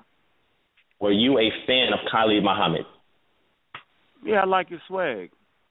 But that's not what I asked you. Religious persuasion. No. That's not what I said. Let me ask you again, because you said at the end of the day, we need to man up, right? We need to get a hold of all of our resources so that way we can have leverage to establish ourselves as a people here in America in the face of our white supremacist oppressors, right? So when you look at Khalid Muhammad, okay, but and again, this is what I was saying earlier. This is why I'm saying you probably missed that part. So Khalid Muhammad did not give up his persuasion to the Nation of Islam and the precepts and tenets of faith from there, but he put it secondarily to the more immediate issue that had to do with organizing and mobilizing black people here in America. So what is wrong with a person that have a personal conviction or persuasion in regards to their own personal spiritual belief system, if they can put that aside for a moment and they can band with other people when we understand the common denominator social, politically, economically, and work together to get ourselves established so we can have something to be able to go in our separate tribes and be able to have something to dispute upon. You understand what I'm saying, Art? So I respect Khalid because he was strong enough to do that. I respect Marcus Garvey because he said, listen, why would I give up an island, Jamaica, for a whole continent, Africa? He said you have to check that at the door when it comes to coming together to fight our oppressor. So when you deal with a brother like me, you can say that I'm similar to Khalid in that when it comes to banding together with other people of other persuasions who are black people in America, I will put that secondarily to help fight with them. But I will never give up something that continues to mature my spiritual and my growth as far as my character is concerned. You understand what I'm saying? I will not give that up because it resonates with me, but I don't superimpose or proselytize that on anybody else. I don't do that. You understand what I'm saying? So that's as fair as you can get with somebody that has my particular persuasion, but say, listen, I'll still fight side by side with you. I'm banging on the suppressor. I mean, it's a life thing. Do you believe, Divine Prospect, do you believe that religion, when you look at the black community, do you believe that religion has been a tool of the white supremacists to keep us mentally subjected? Yes, and I won't just say it was religion, politics too. You have black folk arguing over Republican and Democrats, and the Tea Party and stuff like that. You can look on TV. People will see reality shows and say, "Oh, this person's my favorite, that person's my favorite." Oh no, you don't. So you'll see anything that the oppressor is going to use because he understands that we are have a fractured psyche as a people and trying to reclaim our identity and also fit in. This is what integration has done to black people. It messed us all up. When we were separatists, we had more than we had now as integrationalists. So the enemy is going to look at it and say, okay, how can we continue to keep them divided? If we force them in a particular paradigm of thought, knowing that they don't understand their history, they'll continue to wage wars against each other internally, and we never have to shoot one single bullet. So religion was one thing that What's up? Divine religion separates you, dude. It presupposes. And so does politics. Politics separates you too. Class. If I'm rich and you poor, hold on. If I'm rich and you poor, hold on. Social class will separate you as well, and this is in any culture, in any society. The reason why I brought it up because your position was you were saying that you was more so of the position that okay, we need that at the door. On the other side, you got God Killer. That's he's dealing with it as far as, from a religious perspective, saying that this is one of the things that we got to get out of because this has been, so that's why I asked you the question. You know what I mean? So yeah, well, you got to get out of it. Not to cut you off, but you got to get out of it if it hinders. If it hinders the immediate. Hold on. Hold on. You smart. Okay, it's a cultural block for the people who it's a cultural block for. It's not a cultural block for me. I can sit here and get into several African spiritual systems with you. That there's things that I extract from that help me move forward. Now I can't. Okay, This is interesting. I want you to come to the Unity Summit that we're having on March 29th, and I want you to see. Wait 1 second. Hold on. 1 second, yo. I want you to be there. Hold on. I'm asking you a good question, yo. Are you a Hebrew Israelite? Yes or no? Seriously. I'm a Hebrew Israelite. Yes, I'm a Hebrew Israelite. Yeah, is Yahweh Elohim, right? The God of the boundary universe that made everything. Yes or no? In worldview, from the Hebrew Israelite perspective, yes. But when you say everything, that means you gotta hold on. Hold on, Ankh. Listen, when you say everything, that means you have to interpret the text. Hold on, Ankh. Let me answer the question. I'm asking you personally. Okay, you're not letting me finish. But go ahead. No, it's no slim clammy because you want a cut and dry answer, and I'm trying to explain to you. Okay, so give me your explain to me. Go ahead. All right, now. Give me your answer. Go ahead. Okay, now when you say Yahweh and you aligning him with El or Al, now we're talking about two different things here. Okay? Now when you say is El the creator, hold on, Hold on. Hold on. You got to do textual criticism of the actual literature itself to understand. Thank you. You have to do textual criticism of the manuscripts themselves and the language it was written to be able to determine certain literary devices, to be able to determine syntaxes. So when you ask me, did he create everything? Let me finish. When you ask me, did he create everything? I have to take you through Genesis 1 and Genesis 2 and explain to you linguistically that he did not create everything, because things was existing while he was here. He created our known world according to the text. Our known world. That's what he created. Now you're laughing, which is interesting because hold on. Because So you got freeze, yo. Hold on. So you telling me that Yahweh only created the world we live in, but was here, and somebody else created something else? That's what you're saying. That's not what I said, That's not what I'm saying. You're trying. This is what you're doing. You're trying. Wait. We're gonna take a step back. Did Yahweh create everything? Are you asking me that question? Yeah, you're doing the Hebrew shuffle, though. Well, yeah. Well, what I was saying to answer that question, I was saying if you're talking about it from the Hebrew Israelite paradigm, El created everything, and then he was later known as Yahweh. So if you said El created things, he created our known universe. What's our known universe? Our galaxy, our star, which is the sun, right? The Earth. Okay. Hold on, and all the other stars that's in our galaxy, according to the text, when you interpret it properly, that's what he created.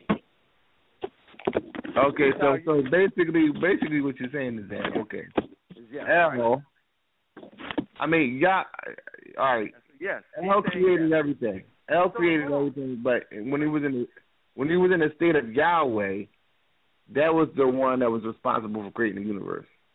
Yeah, Yahweh is the personal interpretation of El to the Hebrew Israelite people. Because whenever El is mentioned in the text, it's speaking of nations. Whenever El is speaking to the Hebrews, he's known by a personal epithet by the name of Yah or Yahweh. That's fine. Or Yahuwah or Yahweh. Hey, Divine, hold on, man. You're going far. Hold on. So so I got your answer. Everybody heard it. So then, if you truly believe that as a Hebrew Israelite, then how in the hell can you unify, right, and say, well, he really didn't do it because Onunkulunk did it? You said, how can I unify with who? Yeah. No. How can listen? If what you said is the truth, right? Then how can you be in agreement, right, with say Ulunkulunk or Kulukulu? How? Because in your mind, you know what I'm saying? That means that hold on. So that means El, right, created everything, and then we're adding false gods to the equation because your text speaks of false gods. So he obviously was talking about the non-Israelite gods as being false, the Canaanite gods, I tell you, the Assyrian gods, the Egyptian gods. These are all false gods. So much so that your God put plagues on them. Is that not true? Or am I just listening to something? And I know you're missing something. Have you studied? Hold on, have you studied pre-exilic Israel ideology in regards to henotheism, monotrism? Have you studied that? You're not answering my question. Have you studied that? The way you do it? Can I do it the way you do it? Because you take me on a long ass trip. Let me take you on a trip. Do you want to talk about the ancient grave sites in Israel where they find unks and statues? You want to talk about that? You want to talk about what is that supposed to mean? The Egyptians, they found scarabs too of Amenhotep III, of Thutmose III. Okay, scarabs was found, artifacts found. Even as far as Byblos, where Phoenicia is at, there was also things found. Okay, so what's your point, huh? So of course, my point is that I've studied pre-cultures before Israel, and I studied cult religion amongst the Israelites before they quote unquote. And you don't think I did as well, huh? Right. So then, okay, but that's not what we're talking about. Let's stay on course. That is what we're talking about. See, you're stuck in the modern. Hold on, you're stuck. I'm not. Yes, you are. No, because the ancients never had monotheism. I'm not stuck anywhere, brother. You should not. Did I say the ancients had monotheism? That was a political tool that occurred when he was in captivity. What are you saying? Switching the conversation. You're dancing now, like Michael Jackson. No, I'm not dancing. I'm answering your question. What did I say? See, this is what you're doing, Ankh. And this is for the audience. Let me tell you what I'm doing. What Ankh is doing, hold on.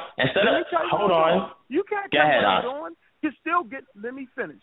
I asked you, did Yahweh or El create? You said, yeah. I say, well, if you truly believe that, then Ulunkulun couldn't have did it. That would have to be a false god. And then you threw in well, wait a minute, have you studied? What is that simple question? Did you have If you let me answer, right? Because, see, what you want, you want a cut and dry answer that you get from standard Hebrew Israelites. That's what you want. You want something, hold on. You want something that's not scholarly, hold on. You want an answer that's not scholarly, that's not academically sound, that's not honest, that's not objective. You don't want an answer like that. You want a cut and dry to lock me into a particular paradigm. Well, let me finish.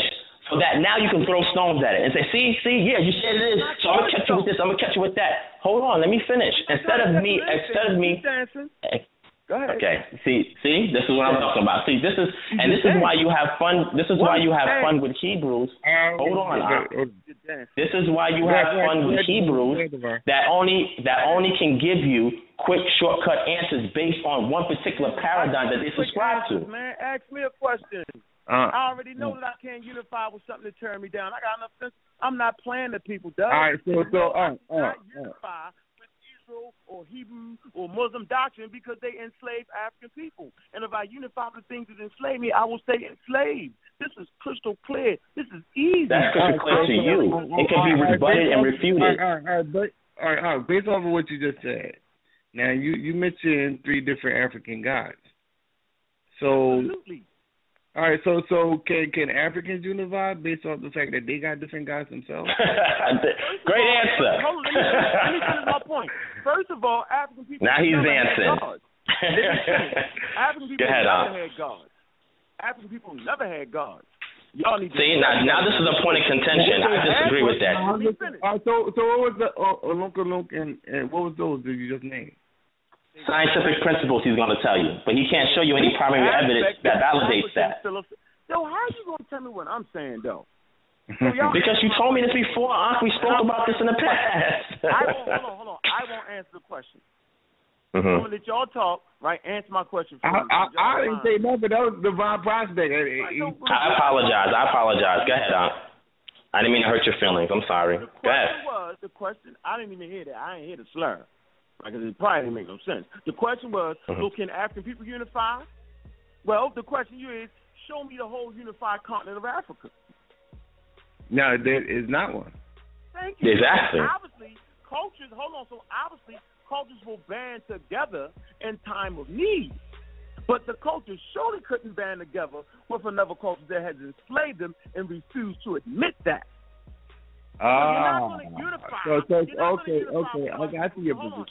So what about the tribes that sold their own people into slavery? What about the Akan people that sold their people into slavery to the Portuguese? So let's talk about that. And that's a and then the captives of war that they got and sold into slavery? Are you saying that you can unify? For example, if I'm from a neighboring tribe and we had a war and you took my mother and my father and my uncle and put them into and took them into a captive war, sold them to a European, they brought them to another land and I never see them again. You telling me once I find out this history and that's my people, let's say that I'm the Igbo tribe and you're the Akan tribe, and I find out that the Akan did war with the Igbo and took them into slavery, that means now I can't unify with you. You admitting it is not going to relieve you of the guilt of what took place by your ancestors. Right? Can I say something? You won't cut me off soon? Sure. Go ahead. Right, because let's set the Akan thing. Right? First of all, show me an African queen, right, or king that was in Europe planning the transcontinental slave trade. You can't find that. There is no such thing. That don't exist. So at the onset of the European slave trade and at the onset of the Arab slave trade, no Africans was in cahoots with that.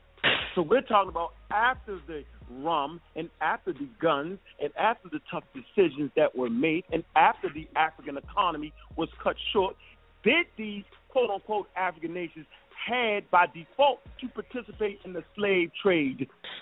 Okay. Could they say no and be killed because they got free will? They have free will. They can say, no, we're not going to do that. You're going to have to kill all of us first. That didn't happen, huh? In my wisdom, I set up. Okay, go ahead. Right? Sure, go ahead. Okay? Right. Mm-hmm. What I am saying to you is, right, they cut off the economy. They choked out the economy. And they forced tribes into making tough decisions. They used cannon and rum. You know this if you truly study. So and they have free will, remember? No, you cut me off, man. Come on with that. You should have enough discipline as a Hebrew Israelite. You hear me speak, and then I will allow no problem. So the people can hear the information. I'm not going to lie, and you know I'm not going to lie. So what I'm telling you is, right, that these quote-unquote Akan people, or the two you named, you haven't given me specific kings and queens, right, but we'll take you at your word. We'll give you 2 nations out of 100,000 African nations. We'll give you those 2. Less than 1%, less than 1%. We'll give you that, though. Okay? The point I'm making here, right, is that African people never had that shit in place before those particular Arabs and Europeans came in place. They choked out the economy. They pitted the Portuguese, and then you got the Spanish. They pitted them against each other. You know it like I do. Read the book by Chancellor Williams' Destruction of Black Civilization. So at first they had no idea that their prisoners of war was being taken far off to another land. They thought they were just selling prisoners of war. You know it like I do. At first, then they figured it out and they knew what they was doing. I'm in agreement with that, and it was out of order and fucking wrong. So I'm okay, thank you. Okay, that's the point we were trying to make, and you danced around it. You can't just say niggas enslaved yourself. You must tell them. But see, when I try to build a point, you want me to be cut and dry, but you're allowed to build a point, but I can't. That wasn't a cut and dry answer. No. You didn't give me a cut and dry answer. You threw a. I wasn't exactly. You didn't give me one either. You didn't answer it either. Hell no, we can't unify with no motherfucking Akan as long as they still on that bullshit. Hell no. So white people are still on that bullshit and no, we can't unify with that crap. That's the plain answer. I just want to clear that slave shit up. Hey, Sarnetta. You say what? I thought Sarnetta was on the phone. I clicked him in. We definitely proved that trip to motherfucking Africa, though. We'll start posting tickets and bank account. We'll do all that. Right, to make sure the deception, yo. Come on, man. Y'all can't be deceiving like that. I mean, why you keep saying y'all? Why you saying y'all? Why you keep saying y'all? Why not, yo? I believe you could have went to Israel, yo, in 10 days, yo. And I can show it to you. I mean, I can have the proof and I can show it. That's what I'm saying. I didn't see it, so I'm saying until I see it. That's all I'm saying. I didn't say he didn't go. You never heard me say that. You seen him on a plane, dog. That was him. No, I'm just, wait. Hey, on the debate, I was at the debate, and yes, he was. He said that he went to Egypt. Now, he showed different slides, proving, I guess to solidify his position that he was over there. Well, so, I mean, when I asked you, it was seeming like you want to know, like you don't know if he did or didn't. Well,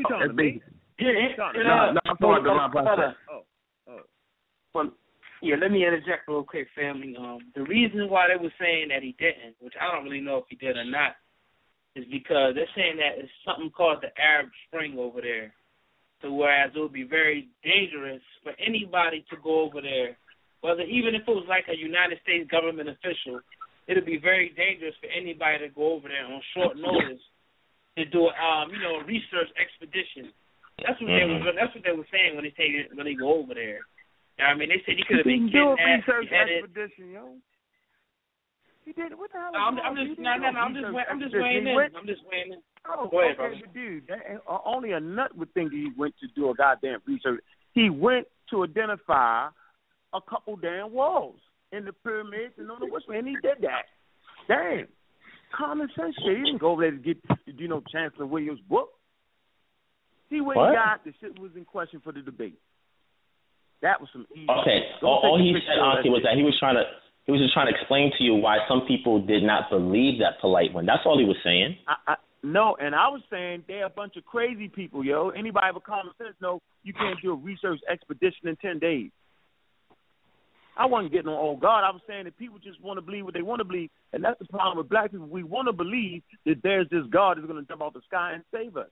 We want to believe. Everybody doesn't believe that.